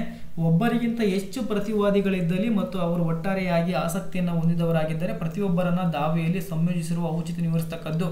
ನೋಡಿ, ನೀವು ದಾವೆಯನ್ನು ಹೂಡೋ ಸಂದರ್ಭದಲ್ಲಿ ಪ್ರತಿವಾದಿಯವರು ಹೆಚ್ಚು ಪ್ರತಿವಾದಿಗಳಿದ್ದಲ್ಲಿ ಅವರು ಒಟ್ಟಾರೆಯಾಗಿ ಆಸಕ್ತಿಯನ್ನು ಹೊಂದಿದವರಾಗಿದ್ದರೆ ನೀವೆಲ್ಲರೂ ಕೂಡ ಅವರಿಂದ ಏನಾದರೂ ಬರಬೇಕಂತ ಸಂದರ್ಭದಲ್ಲಿ ಅವರೆಲ್ಲರೂ ಕೂಡ ನೀವು ಪ್ರತಿವಾದಿಗೆ ಮಾಡಿದ್ದಲ್ಲಿ ಅವರ ಪ್ರತಿಯೊಬ್ಬರನ್ನ ಕೂಡ ದಾವೆಯಲ್ಲಿ ಸಂಯೋಜಿತವಾಗಿ ಔಚಿತ್ಯ ವಿವರಿಸತಕ್ಕದ್ದು. ಅವರ ಪ್ರತಿಯೊಬ್ಬರನ್ನ ಅವರ ಹೆಸರು, ಅವರ ಉದ್ಯೋಗ, ಅವರ ವಿಳಾಸ ಇನ್ನಿತರ ಅಂಶಗಳನ್ನು ಇವು ತಿಳಿಸಬೇಕಾಗ್ತದೆ ಆತ್ಮೀಯ ಸ್ನೇಹಿತರೆ. ಅದೇ ರೀತಿಯಾಗಿ ಒಬ್ಬರಿಗಿಂತ ಹೆಚ್ಚು ವಾದಿಗಳು ದಾವೆಯನ್ನು ಏಕೃತವಾಗಿ ಮಾಡದಿದ್ದರೆ ಮತ್ತು ದಾವೆಗೆ ಸಂಬಂಧಪಟ್ಟ ವಸ್ತುಸ್ಥಿತಿಯು ಕುರಿತು ಅಥವಾ ಅವರ ಹಿತಾಸಕ್ತಿಯ ಏಕೃತವಾಗಿರದಿದ್ದಲ್ಲಿ ಅವರವರ ವಾದ ಕಾರಣಗಳ ಕುರಿತು ಬೇರೆ ಬೇರೆಯಾಗಿ ಹೇಳತಕ್ಕದ್ದು. ಅರ್ಥ ಆಗಿದೆ ಅಂತ ನಾನು ಭಾವಿಸ್ತೇನೆ. ಅರ್ಥ ಮಾಡ್ಕೊಳ್ಳಿ. ಇಲ್ಲಿ ಒಬ್ಬರಿಗಿಂತ ಹೆಚ್ಚು ವಾದಿಗಳ ದಾವೆಯನ್ನು ಏಕತವಾಗಿ ಮಾಡದಿದ್ದರೆ ಮತ್ತು ದಾವೆಗೆ ಸಂಬಂಧಪಟ್ಟಂತಹ ವಸ್ತುಸ್ಥಿತಿಯ ಕುರಿತು ಅವರ ಹಿತಾಸಕ್ತಿಯು ಬೇರೆ ಬೇರೆ ಆಗಿದ್ದಲ್ಲಿ ಅಥವಾ ವಾದ ಕಾರಣಗಳು ಬೇರೆ ಬೇರೆ ಆಗಿದ್ದಲ್ಲಿ ಅದನ್ನು ಬೇರೆ ಬೇರೆಯಾಗಿ ಹೇಳಬೇಕಾಗ್ತದೆ ಅಂತ ಹೇಳ್ಬಿಟ್ಟು ಆತ್ಮೀಯ ಸ್ನೇಹಿತರೆ. ಮುಂದುವರೆದು ಗಮನಿಸಿ. ವಾದ ಕಾರಣ, ಕಾಸ್ ಆಫ್ ಆಕ್ಷನ್ಸ್ ಅಂತ ಕರಿತೀವಿ ಇದನ್ನು. ವಾದ ಕಾರಣವೆಂದರೆ ವಾದಿಯು ಡಿಗ್ರಿಯನ್ನು ಪಡೆದುಕೊಳ್ಳಲು ಸಮರ್ಥನಾಗುವುದಕ್ಕೆ ನ್ಯಾಯಾಲಯದ ಎದುರು ಸಿದ್ಧ ಮಾಡಿ ತೋರಿಸಬೇಕಾದ ಪ್ರತಿಯೊಂದು ವಸ್ತುಸ್ಥಿತಿಯ ವಾದ ಕಾರಣವೆನಿಸುತ್ತದೆ. ಕ್ಲಿಯರಾಗಿ ಅರ್ಥ ಮಾಡ್ಕೊಳ್ಳಿ. ಈಗಾಗಲೇ ಔಪಚಾರಿಕ ವಿಭಾಗ ಮತ್ತು ವಾಸ್ತವಿಕ ವಿಭಾಗದಲ್ಲಿ ನೋಡಿದಂತೆ ವಾದ ಕಾರಣವೆಂದರೆ ವಾದಿಯು ಡಿಗ್ರಿಯನ್ನು ಪಡೆದುಕೊಳ್ಳಲು ತನ್ನ ಪರವಾಗಿ ಆದೇಶವನ್ನು ಅಥವಾ ಡಿಗ್ರಿಯನ್ನು ಪಡೆದುಕೊಳ್ಳಬೇಕಾದ್ರೆ ಅಥವಾ ಅದಕ್ಕೆ ಸಮರ್ಥನಾಗುವುದಕ್ಕೆ ಸಂಬಂಧಪಟ್ಟಂತೆ ನ್ಯಾಯಾಲಯದ ಎದುರು ಆ ವಾದಪತ್ರವನ್ನು ಸಿದ್ಧ ಮಾಡಿ ತೋರಿಸಬೇಕಾದಂತಹ ಪ್ರತಿಯೊಂದು ವಸ್ತುಸ್ಥಿತಿಯನ್ನು ವಾದ ಕಾರಣವೆಂದೆನಿಸಿಕೊಳ್ತದೆ. ಅದೇ ರೀತಿಯಾಗಿ ಇದನ್ನೇ ಇನ್ನೊಂದು ಮಾತಿನಲ್ಲಿ ಹೇಳಬೇಕಂದ್ರೆ, ಇನ್ನೊಂದು ರೀತಿಯಲ್ಲಿ ವಾದ ಕಾರಣ ನೋಡೋದಾದರೆ, ವಾದ ಕಾರಣವೆಂಬುದು ಒಂದು ಅವಶ್ಯಕ ವಾಸ್ತವಿಕತೆಗಳ ಸಮೂಹವಾಗಿದ್ದು ವಾದಿಯು ತನ್ನ ದಾವೆಯಲ್ಲಿ ಜಯಗಳಿಸಬೇಕಾದಲ್ಲಿ ಅವುಗಳ ಸಿದ್ಧ ಮಾಡುವಿಕೆಯು ಅವಶ್ಯಕವಾಗಿರ್ತದೆ ಅಂತ ಹೇಳಿಬಿಟ್ಟು ಆತ್ಮೀಯ ಸ್ನೇಹಿತರೆ, ಮುಂದುವರೆದು ಗಮನಿಸಿ. ವಾದಿಯು ನ್ಯಾಯಾಲಯದ ಎದುರು ವಿವರಿಸಬೇಕಾದ ವಾಸ್ತವಿಕತೆ ವಿವರಗಳು ಇವುಗಳು ಆಧಾರದ ಮೇಲೆ ನ್ಯಾಯಾಲಯವು ವಾದಿಗೆ ವಾದ ಕಾರಣವಿದೆ ಎಂಬುದನ್ನು ನಿರ್ಧರಿಸುವುದಕ್ಕೆ ಸಹಾಯಕವಾದ ಹೇಳಿಕೆ ಕೇವಲ ವಾದಿಗೆ ಒಳ್ಳೆಯ ವಾದ ಕಾರಣವಿದೆ ಎಂದು ಹೇಳಿದ ಮಾತ್ರಕ್ಕೆ ಸಾಲದು. ಕ್ಲಿಯರ್ ಆಗಿ ಅರ್ಥ ಮಾಡ್ಕೊಳ್ಳಿ. ಕೇವಲ ನೀವು ವಾದಿಗೆ ನ್ಯಾಯಾಲಯಕ್ಕೆ ವಿಚಾರಣೆ ಮಾಡಲು ಅಧಿಕಾರ ವ್ಯಾಪ್ತಿ ಇದೆ, ಒಂದು ಯಾವ ಒಳ್ಳೆಯ ವಾದ ಕಾರಣವಿದೆ ಎಂಬುದಕ್ಕೆ ಅಷ್ಟನ್ನು ಮಾತ್ರ ನಮೂದಿಸಲೇ ಆಗೋದಿಲ್ಲ. ಆ ಸಂಬಂಧಪಟ್ಟಂತೆ ನೀವು ವಾದ ಕಾರಣಗಳನ್ನು ಕೊಡಬೇಕಾಗ್ತದೆ ಆತ್ಮೀಯ ಸ್ನೇಹಿತರೆ. ಮುಂದುವರೆದು ಗಮನಿಸಿ. ವಾದಿಯ ವಸ್ತುಸ್ಥಿತಿಯನ್ನು ಸರಿಯಾಗಿ ಹೇಳಿ ತದನಂತರದಲ್ಲಿ ಅದನ್ನು ಆಧರಿಸಿದ ಫಲಿತಾಂಶವನ್ನು ತಪ್ಪಾಗಿ ಹೇಳದಿದ್ದಾದಲ್ಲಿ ಅದನ್ನು ಕೂಡ ಗಮನಿಸಬೇಕಾಗ್ತದೆ. ಅದು ದಾವೆಯಲ್ಲಿ ಭಂಗಗೊಳಿಸುವಂತಿಲ್ಲ. ಉದಾಹರಣೆಗಾಗಿ ದಾವೆಯೊಂದರಲ್ಲಿ ವಾದಿಯು ಪ್ರಸ್ತಾಪಿತ ತಾನು ಪಡೆಯಲಿಚ್ಛಿಸುವ ಸ್ವತ್ತು ಮೂಲತಃ ತನ್ನ ತಾಯಿಗೆ ಮುತ್ತಜ್ಜನಿಗೆ ಸೇರಿದಾಗಿದ್ದು ಅವನ ಮರಣದ ನಂತರ ಅವನ ಮಗನಾದ ಬಿ ಎಂಬಾತನಿಗೆ ಸೇರಿತು ಮತ್ತು ಅವನ ಮರಣದ ನಂತರ ವಾದಿಯು ಆ ಸ್ವತ್ತನ್ನು ಏನ ಮಗಳಾದ ಸಿನಿಂದ ದೊರಕಿತು ಎಂದು ಹೇಳಿದನು. ಕ್ಲಿಯರಾಗಿ ಅರ್ಥ ಮಾಡ್ಕೊಳ್ಳಿ ಆತ್ಮೀಯ ಸ್ನೇಹಿತರೆ. ಅದು ದಾವೆಯನ್ನು ಭಂಗಗೊಳಿಸುವಂತಿಲ್ಲ. ನೀವು ಹೇಳುವಂತಹ ಯಾವುದೇ ವಿವರಣೆಗಳು ವಾದ ಕಾರಣಗಳು ನ್ಯಾಯಾಲಯಕ್ಕೆ ಆ ದಾವೆಗೆ ಸಹ ಭಂಗಗೊಳಿಸುವಂತಿಲ್ಲ. ಉದಾಹರಣೆಗೆ ದಾವೆಯೊಂದರಲ್ಲಿ ವಾದಿಯು ಪ್ರಸ್ತಾಪಿಸುತ್ತಾ ತಾನು ಪಡೆಯಲಿಚ್ಛಿಸುವಂತಹ ಸ್ವತ್ತು ಮೂಲತಃ ತನ್ನ ತಾಯಿಯ ಮುತ್ತಜ್ಜನಿಗೆ, ನೋಡಿ ತಾನು ಪ್ರಸ್ತಾಪಿಸುವ ಒಂದು ಉದಾಹರಣೆ ನೋಡಿಕೊಡ್ತಾ ಇರೋದು ನಾನು ನಿಮಗೆ. ಆ ಉದಾಹರಣೆಯಲ್ಲಿ ಏನಾಗ್ತದೆ, ಈ ಉದಾಹರಣೆ ನೋಡೋದಾದ್ರೆ ವಾದಿಯು ಪ್ರಸ್ತಾಪಿತ ಏನು ವಾದಪತ್ರ ರಚನೆ ಮಾಡಿ ನ್ಯಾಯಾಲಯಕ್ಕೆ ಸಲ್ಲಿಸಿದ್ದಾನೆ ಅಂತ ಸಂದರ್ಭದಲ್ಲಿ ಅವನು ಹೇಳ್ತಾ ಇದ್ದಾನೆ ತಾನು ಪಡೆಯಲಿಚ್ಛಿಸುವಂತಹ ಸ್ವತ್ತು ಇದು ಮೂಲತಃ ತನ್ನ ತಾಯಿಯ ಮುತ್ತಜ್ಜನಿಗೆ ಏನಿಗೆ ಸೇರಿದಾಗಿದ್ದು ಅವನ ಮರಣದ ನಂತರ ಅದು ಅವನ ಮಗನಾದ ಬಿ ಎಂಬಾತನಿಗೆ ಸೇರಿತು. ತದನಂತರ ಮತ್ತು ಅವನ ಮರಣದ ನಂತರ ವಾದಿಯು ಆ ಸ್ವತ್ತನ್ನು ಏನ ಮಗಳ ಮಗನಾದ ಸಿನಿಂದ ದೊರಕಿತು ಎಂದು ಹೇಳಿದನು. ಈ ರೀತಿಯಾಗಿ ಯಾವ ಥರದಂತಹ ದ್ವಂದ್ವತೆಯಿಂದ ಕೂಡಿರಬಾರ್ದು ಅಂತ ಹೇಳ್ಬಿಟ್ಟು ಆತ್ಮೀಯ ಸ್ನೇಹಿತರೆ ಅರ್ಥ ಆಗಿದೆ ಅಂತ ನಾನು ಭಾವಿಸ್ತೇನೆ. ಮುಂದುವರೆದು ಗಮನಿಸಿ. ಪರಿಹಾರ, ರಿಲೀಫ್ ತುಂಬ ಇಂಪಾರ್ಟೆಂಟು. ವಾದಪತ್ರದಲ್ಲಿ ನೀವು ಇಷ್ಟೆಲ್ಲ ನಮೂದಿಸಾದ್ಮೇಲೆ ಲಾಸ್ಟಿಗೆ ಪರಿಹಾರವನ್ನು ಕೇಳ್ಕೊಳ್ಬೇಕಾಗ್ತದೆ. ಪ್ರಾರ್ಥನೆ ಅಂತ ಬರುತ್ತೆ. ಆ ಪ್ರಾರ್ಥನೆಯಲ್ಲಿ ಪರಿಹಾರವನ್ನು ಕೇಳಬೇಕಾಗ್ತದೆ ಆತ್ಮೀಯ ಸ್ನೇಹಿತರೆ, ನೀವು ಅರ್ಥ ಮಾಡ್ಕೊಳ್ಳಿ. ಮೂರನೆಯ ಇನ್ನೊಂದು ಮಹತ್ವದ ವಾದಪತ್ರದ ವಿಭಾಗ ಅಂದರೆ ಇದು ವಾದಪತ್ರದ ಮೂರನೇ ಭಾಗ ಆಗಿದೆ. ಮತ್ತು ಇನ್ನೊಂದು ಮಹತ್ವವಾದ ವಾದಪತ್ರ ವಿಭಾಗವೆಂದರೆ ಅದು ಪರಿಹಾರ ಅಂತ ಹೇಳ್ಬಿಟ್ಟು ಆತ್ಮೀಯ ಸ್ನೇಹಿತರೆ. ವಾದಿಯು ಅಪೇಕ್ಷಿಸಿದ ಪರಿಹಾರ ಕೋರಿಕೆಯನ್ನು ನಿರ್ದಿಷ್ಟವಾಗಿ ಮತ್ತು ನಿಚ್ಚಳವಾಗಿ ಹೇಳತಕ್ಕದ್ದು. ವಾದಿಯು ಪ್ರತಿವಾದಿಯಿಂದ ಏನನ್ನ ಪಡೆಯಲು ಬಯಸುತ್ತಿದ್ದಾನೆ ಎಂಬುದನ್ನು ನಿರ್ದಿಷ್ಟವಾಗಿ ಮತ್ತು ನಿಚ್ಚಳವಾಗಿ ನ್ಯಾಯಾಲಯಕ್ಕೆ ಮನವರಿಕೆ ಮಾಡಿಕೊಡ್ಬೇಕಾಗ್ತದೆ. ಯಾವುದೇ ರೀತಿಯಾದಂತಹ ದ್ವಂದ್ವ ಅರ್ಥವನ್ನು ಕೊಡುವ ಶಬ್ದಗಳನ್ನು ಬಳಸಬಾರ್ದು ಅಂತ ಹೇಳ್ಬಿಟ್ಟು ಆತ್ಮೀಯ ಸ್ನೇಹಿತರೆ. ಸಾಮಾನ್ಯ ಪರಿಹಾರದಲ್ಲಿ ಜನರಲ್ ರಿಲೀಫ್ ಅನ್ನು ನೋಡ್ಕೊಂಡು ಬರೋಣ. ವಾದಿಯು ವಾದಪತ್ರದಲ್ಲಿ ಕಾನೂನುಬದ್ಧವಾಗಿ ತನಗೆ ದೊರಕಬೇಕಾದ ಪರಿಹಾರದ ಜೊತೆಗೆ ಇನ್ನಿತರೆ ಸಾಮಾನ್ಯ ಪರಿಹಾರವನ್ನು ಕೇಳುವ ಅವಶ್ಯಕತೆ ಇಲ್ಲ. ಕ್ಲಿಯರ್ ಆಗಿ ಅರ್ಥ ಮಾಡ್ಕೊಳ್ಳಿ ಆತ್ಮೀಯ ಸ್ನೇಹಿತರೆ. ವಾದಿಯು ವಾದಪತ್ರದಲ್ಲಿ ಕಾನೂನುಬದ್ಧವಾಗಿ ತನಗೆ ದೊರಕಬೇಕಾದ ಪರಿಹಾರದ ಜೊತೆಗೆ ಇನ್ನಿತರೆ ಸಾಮಾನ್ಯ ಪರಿಹಾರವನ್ನು ಕೇಳುವ ಅವಶ್ಯಕತೆ ಇಲ್ಲ ಅಂತ ಹೇಳ್ಬಿಟ್ಟು ಸಾಮಾನ್ಯವಾಗಿ ನ್ಯಾಯಾಲಯವು ಇಂಥ ಸಾಮಾನ್ಯ ಪರಿಹಾರಗಳನ್ನು ವಾದಿಯು ವಾದಪತ್ರದಲ್ಲಿ ಕೇಳಲಾರದೆ ನೀಡುತ್ತದೆ. ಕೆಲವೊಂದು ಪರಿಹಾರಗಳನ್ನು ವಾದಿಯು ಕೇಳದೇ ಇದ್ರೂ ಕೂಡ ಸಾಮಾನ್ಯ ಪರಿಹಾರಗಳನ್ನು ನ್ಯಾಯಾಲಯವೇ ನೀಡುತ್ತದೆ ಅಂತ ಹೇಳ್ಬಿಟ್ಟು ಆತ್ಮೀಯ ಸ್ನೇಹಿತರೆ. ವಾದಪತ್ರದಲ್ಲಿ ವಾದಿಯು ಸಾಮಾನ್ಯವಾಗಿ ಈ ಕೆಳಗಿನಂತೆ ಕೋರುತ್ತಾನೆ. ಅರ್ಥ ಮಾಡ್ಕೊಳ್ಳಿ. ಈ ರೀತಿಯಾಗಿ ಅರ್ಥ ಮಾಡ್ಕೊಳ್ಳಿ, ಕಾಣಿಸ್ತೀನಿ ಅಂತ ನಾನು ಭಾವಿಸ್ತೇನೆ. ವಾದಿಗೆ ಲಭ್ಯವಾಗಬಹುದಾದ ಇನ್ನಿತರೆ ಯಾವುದೇ ಪರಿಹಾರವನ್ನು ಕೊಡಿಸಬೇಕು ಅಥವಾ ಪ್ರಕರಣಕ್ಕೆ ಸಂಬಂಧಪಟ್ಟ ಇನ್ನಿತರೆ ಯಾವುದೇ ಪರಿಹಾರವನ್ನು ನ್ಯಾಯಾಲಯವು ನೀಡಬೇಕಂತ ಹೇಳ್ಬಿಟ್ಟು ಮನವರಿಕೆಯನ್ನು ಮಾಡ್ತಾನೆ ಅಂತ ಹೇಳ್ಬಿಟ್ಟು ಆತ್ಮೀಯ ಸ್ನೇಹಿತರ ನ್ಯಾಯಾಲಯಕ್ಕೆ. ಅದೇ ರೀತಿಯಾಗಿ ಆದರೆ ವಾದಪತ್ರದಲ್ಲಿ ವಾದಿಯು ಕೋರಲಾದ ಪರಿಹಾರಕ್ಕೆ ಹೊರತಾಗಿ ಅಂದಹಾಗೆ ಅದನ್ನು ಅವಲಂಬಿಸದ ಯಾವುದೇ ಇನ್ನಿತರೆ ಪರಿಹಾರವನ್ನು ನೀಡಲು ನಿರಾಕರಿಸಬಹುದಾಗಿದೆ. ನೀವು ವ್ಯಾಜ್ಯ ಕಾರಣಕ್ಕೆ ಸಂಬಂಧಪಟ್ಟದನ್ನು ಹೊರತುಪಡಿಸಿ ಬೇರೆ ಯಾವುದೇ ತರಹದ ರಿಲೀಫನ್ನು ಅಥವಾ ಪರಿಹಾರವನ್ನು ಕೇಳಿದ್ದೇ ಆಗಿದ್ದಲ್ಲಿ ನ್ಯಾಯಾಲಯವು ಅದನ್ನು ನಿರಾಕರಿಸಬಹುದಾಗಿದೆ. ಅರ್ಥ ಆಗಿದೆ ಅಂತ ಭಾವಿಸ್ತೇನೆ ಆತ್ಮೀಯ ಸ್ನೇಹಿತರೆ. ಅಂತೆಯೇ ವಾದಿಯು ಯಾವುದೋ ಒಂದು ಖರೀದಿಗೆ ಸಂಬಂಧಪಟ್ಟಂತೆ ಆ ಸ್ವತ್ತಿನ ಅಧಿಕಾರವೇ ಕುರಿತು ಒಂದು ನ್ಯಾಯದ ಘೋಷಣೆಯನ್ನು ಕೋರಿ ದಾವೆಯನ್ನು ಮಾಡಿದ್ದಾದರೆ ಅವನು ಕಾನೂನುಸಮ್ಮತವಲ್ಲದ ಸ್ವಾಧೀನತೆಯಿಂದ ಆ ಸ್ವತ್ತನ್ನು ಹೊಂದುವುದಕ್ಕೆ ಅವಕಾಶವನ್ನು ನೀಡಲಾಗುವುದಿಲ್ಲ. ಅದೇ ರೀತಿಯಾಗಿ ವಾದಿಯು ಕೋರಲಾದ ಪ್ರಮುಖ ಕೋರಿಕೆಗೆ ಪೂರಕವಲ್ಲದ ಯಾವುದೇ ಇನ್ನಿತರ ಸಾಮಾನ್ಯ ಪರಿಹಾರವನ್ನು ನೀಡಲಾಗುವುದಿಲ್ಲ ಅಂತ ಹೇಳ್ಬಿಟ್ಟು ಆತ್ಮೀಯ ಸ್ನೇಹಿತರೆ. ಮುಂದುವರೆದು ಗಮನಿಸಿ, ವಾದಿಯು ಕೋರಲಾದ ಪರಿಹಾರಕ್ಕೆ ಹೊರತಾದ ಪರಿಹಾರವನ್ನು ನೀಡುವ ನ್ಯಾಯಾಲಯದ ಅಧಿಕಾರವನ್ನು ನೋಡಬಹುದಾಗಿದೆ. ವಾದಿಯು ಕೇಳಿರುವಂತಹ ಪರಿಹಾರವನ್ನು ಹೊರತುಪಡಿಸಿ ನ್ಯಾಯಾಲಯವು ತನ್ನ ವಿವೇಚನಾಧಿಕಾರಿಗೆ ಸಂಬಂಧಪಟ್ಟಂತ ಆ ವ್ಯಾಜ್ಯಕ್ಕೆ ಸಂಬಂಧಪಟ್ಟಂತ ಅಥವಾ ದಾವೆಗೆ ಅಥವಾ ಮೊಕದ್ದಮೆಗೆ ಸಂಬಂಧಪಟ್ಟಂತೆ ನ್ಯಾಯಾಲಯವು ಆ ವಾದ ಕಾರಣದ ಮೇಲೆ ನನಗೆ ಸರಿ ಕಂಡಂತಹ ರೀತಿಯಲ್ಲಿ ಇನ್ನಿತರೆ ಪರಿಹಾರಗಳನ್ನು ನೀಡಬಹುದಾಗಿದೆ. ಆತ್ಮೀಯ ಸ್ನೇಹಿತರೆ, ಅರ್ಥ ಆಗಿದೆ ಅಂತ ನಾನು ಭಾವಿಸ್ತೇನೆ. ವಾದಿಯು ತನ್ನ ವಾದ ಪತ್ರದಲ್ಲಿ ಅವಶ್ಯಕ ವಸ್ತುಸ್ಥಿತಿಯನ್ನು ವಿವರಿಸಿ ಅದಕ್ಕೆ ಪೂರಕವಾದ ಪರಿಹಾರವನ್ನು ಕೋರದಿದ್ದಾಗಿಯೂ ನ್ಯಾಯಾಲಯವು ವಾದಿಗೆ ಲಭ್ಯವಾಗಬಹುದಾದ ಆ ಪರಿಹಾರವನ್ನು ಘೋಷಿಸಬಹುದಾಗಿದೆ. ಅದೇ ರೀತಿಯಾಗಿ ಒಂದು ನಿರ್ದಿಷ್ಟ ಆಧಾರದ ಮೇಲೆ ವಾದಿಯು ಯಾವುದೇ ಒಂದು ಪರಿಹಾರವನ್ನು ಕೋರಿದ್ದು ಇನ್ನಿತರೆ ವಸ್ತುಸ್ಥಿತಿಯನ್ನು ವಿವರಿಸಿ ಅದಕ್ಕನುಗುಣವಾದ ಪರಿಹಾರವನ್ನು ಕೋರದಿದ್ದಲ್ಲಿ ನ್ಯಾಯಾಲಯವು ತನಗೆ ತಿಳಿದಂತಹ ಪರಿಹಾರವನ್ನು ಆದೇಶಿಸಬಹುದಾಗಿದೆ. ಆತ್ಮೀಯ ಸ್ನೇಹಿತರೆ, ಇನ್ನು ಕೊನೆಯದಾಗಿ ವೆಚ್ಚಗಳು ತುಂಬ ಇಂಪಾರ್ಟೆಂಟ್. ಕಾಸ್ಟ್ ನ್ಯಾಯಾಲಯವು ಕೊನೆಯದಾಗಿ ಇದನ್ನು ನೀವು ನಮೂದಿಸಬೇಕಾಗ್ತದೆ. ಎಲ್ಲ ಡ್ರಾಫ್ಟಿಂಗಲ್ಲೂ ಕೂಡ ಎಲ್ಲ ವಾದ ಪತ್ರದಲ್ಲಿ ಇದನ್ನು ನೋಡ್ತೀರಾ. ಆತ್ಮೀಯ ಸ್ನೇಹಿತರೆ, ನೀವು ನ್ಯಾಯಾಲಯವು ದಾವೆಯ ವೆಚ್ಚಕ್ಕಾಗಿ ಆಜ್ಞೆಯನ್ನು ಮಾಡುವ ಬಾಧ್ಯತೆಯನ್ನು ಹೊಂದಿದೆ ಮತ್ತು ವಿಜಯಿಯಾದ ಪಕ್ಷಗಾರನು ಪ್ರತಿಪಕ್ಷಗಾರನಿಂದ ಕೃತ್ಯದಿಂದ ಉಂಟಾದ ನಷ್ಟಕ್ಕೆ ಪರಿಹಾರ ಪಡೆದುಕೊಳ್ಳುವುದು ನ್ಯಾಯಸಮ್ಮತ. ಅಂತೆಯೇ ವಾದ ಪತ್ರದಲ್ಲಿ ವೆಚ್ಚಕ್ಕಾಗಿ ಕೋರಿಕೆ ಸಲ್ಲಿಸದಿದ್ದರೂ ನ್ಯಾಯಾಲಯವು ನೀಡುವ ಬಾಧ್ಯತೆಯನ್ನು ಹೊಂದಿದೆ. ಆತ್ಮೀಯ ಸ್ನೇಹಿತರೆ, ನೀವು ವಿನಾಕಾರಣವಾಗಿ ಒಬ್ಬ ವ್ಯಕ್ತಿ ವಿರುದ್ಧ ನೀವು ದಾವೆಯನ್ನು ಹೂಡಿದಾಗ ಆ ವ್ಯಕ್ತಿಯ ಸಮಯವನ್ನು, ಆ ವ್ಯಕ್ತಿಯ ಖರ್ಚು ವೆಚ್ಚಗಳನ್ನು ನೀವು ವಿಜಯಶೈಲಿ ಆದ ನಂತರ ಯಾವ ಸಂದರ್ಭದಲ್ಲಿ ದಾವೆಯನ್ನು ಹೂಡ್ತಿರಲ್ಲ, ಯಾವುದರಿಂದ ನಷ್ಟ ಆಯಿತು ಸಂಬಂಧಪಟ್ಟಂತೆ ಆ ವಿಜಯಶೈಲಿಯಾದ ಪಕ್ಷವು ಇನ್ನೊಂದು ಪಕ್ಷಗಾರನಿಂದ ಪಡ್ಕೋಬಹುದಾಗಿದೆ ಅಂತ ಹೇಳ್ಬಿಟ್ಟು ಆತ್ಮೀಯ ಸ್ನೇಹಿತರ ವೆಚ್ಚವನ್ನು ಅರ್ಥ ಆಗಿದೆ ಅಂತ ನಾನು ಭಾವಿಸ್ತೇನೆ. ಇಂದಿನ ತರಗತಿಯಲ್ಲಿ ನಾನು ಡೀಟೇಲ್ ಆಗಿ ವಾದಪತ್ರ ಅಂದರೆ ಏನು, ವಾದಪತ್ರದ ಒಳಭಾಗಗಳನ್ನು, ಅದರಲ್ಲಿ ವಾಸ್ತವಿಕ ವಿಭಾಗ ಇರಬಹುದು, ಔಪಚಾರಿಕ ವಿಭಾಗ ಇರಬಹುದು, ಪ್ರತಿಯೊಂದನ್ನು ಡೀಟೇಲ್ ಆಗಿ ಸಂಕ್ಷಿಪ್ತವಾಗಿ ಸರಳ ಭಾಷೆಯಲ್ಲಿ, ಪ್ರಾದೇಶಿಕ ಭಾಷೆಯಲ್ಲಿ ನಿಮ್ಮೆಲ್ಲರಿಗೂ ಕೂಡ ಅರ್ಥ ಆಗುವ ರೀತಿಯಲ್ಲಿ ಮನದಟ್ಟಾಗಿದೆ ಅಂತ ನಾನು ಭಾವಿಸ್ತೇನೆ. ಆತ್ಮೀಯ ಸ್ನೇಹಿತರೆ, ತುಂಬ ಇಂಪಾರ್ಟೆಂಟ್ ಕಾನ್ಸೆಪ್ಟು, ಎಕ್ಸಾಮ್ ಪರ್ಪಸ್ಸು. ಈ ಮುಂದಿನ ದಿನಮಾನಗಳಲ್ಲಿ ಎಲ್ಲರೂ ಕೂಡ ಡ್ರಾಫ್ಟಿಂಗನ್ನು ಮಾಡಲಿದ್ದೀರಾ ಭಾವಿ ವಕೀಲರೇ. ಇವೆಲ್ಲ ನಾನಿಲ್ಲಿರುವಂತಹ ಮೂಲಭೂತ ನಿಯಮಗಳನ್ನು ಪರ್ಟಿಕ್ಯುಲರ್ ಆಗಿ ನೀವೆಲ್ಲರಿಗೂ ಕೂಡ ಮನದಟ್ಟಾಗಿದ್ದರೆ ನೀವು ಈಸಿ ವೇಯಲ್ಲಿ ಒಂದು ಡ್ರಾಫ್ಟನ್ನು ಮಾಡ್ಬೋದಾಗಿದೆ. ಆತ್ಮೀಯ ಸ್ನೇಹಿತರೆ, ಅರ್ಥ ಆಗಿದೆ ಅಂತ ನಾನು ಭಾವಿಸ್ತೇನೆ. ಎಲ್ಲರಿಗೂ ಶುಭವಾಗಲಿ. ಸಿರಿಗನ್ನಡಂ ಗೆಲ್ಗೆ, ಸಿರಿಗನ್ನಡಂ ಬಾಳ್ಗೆ.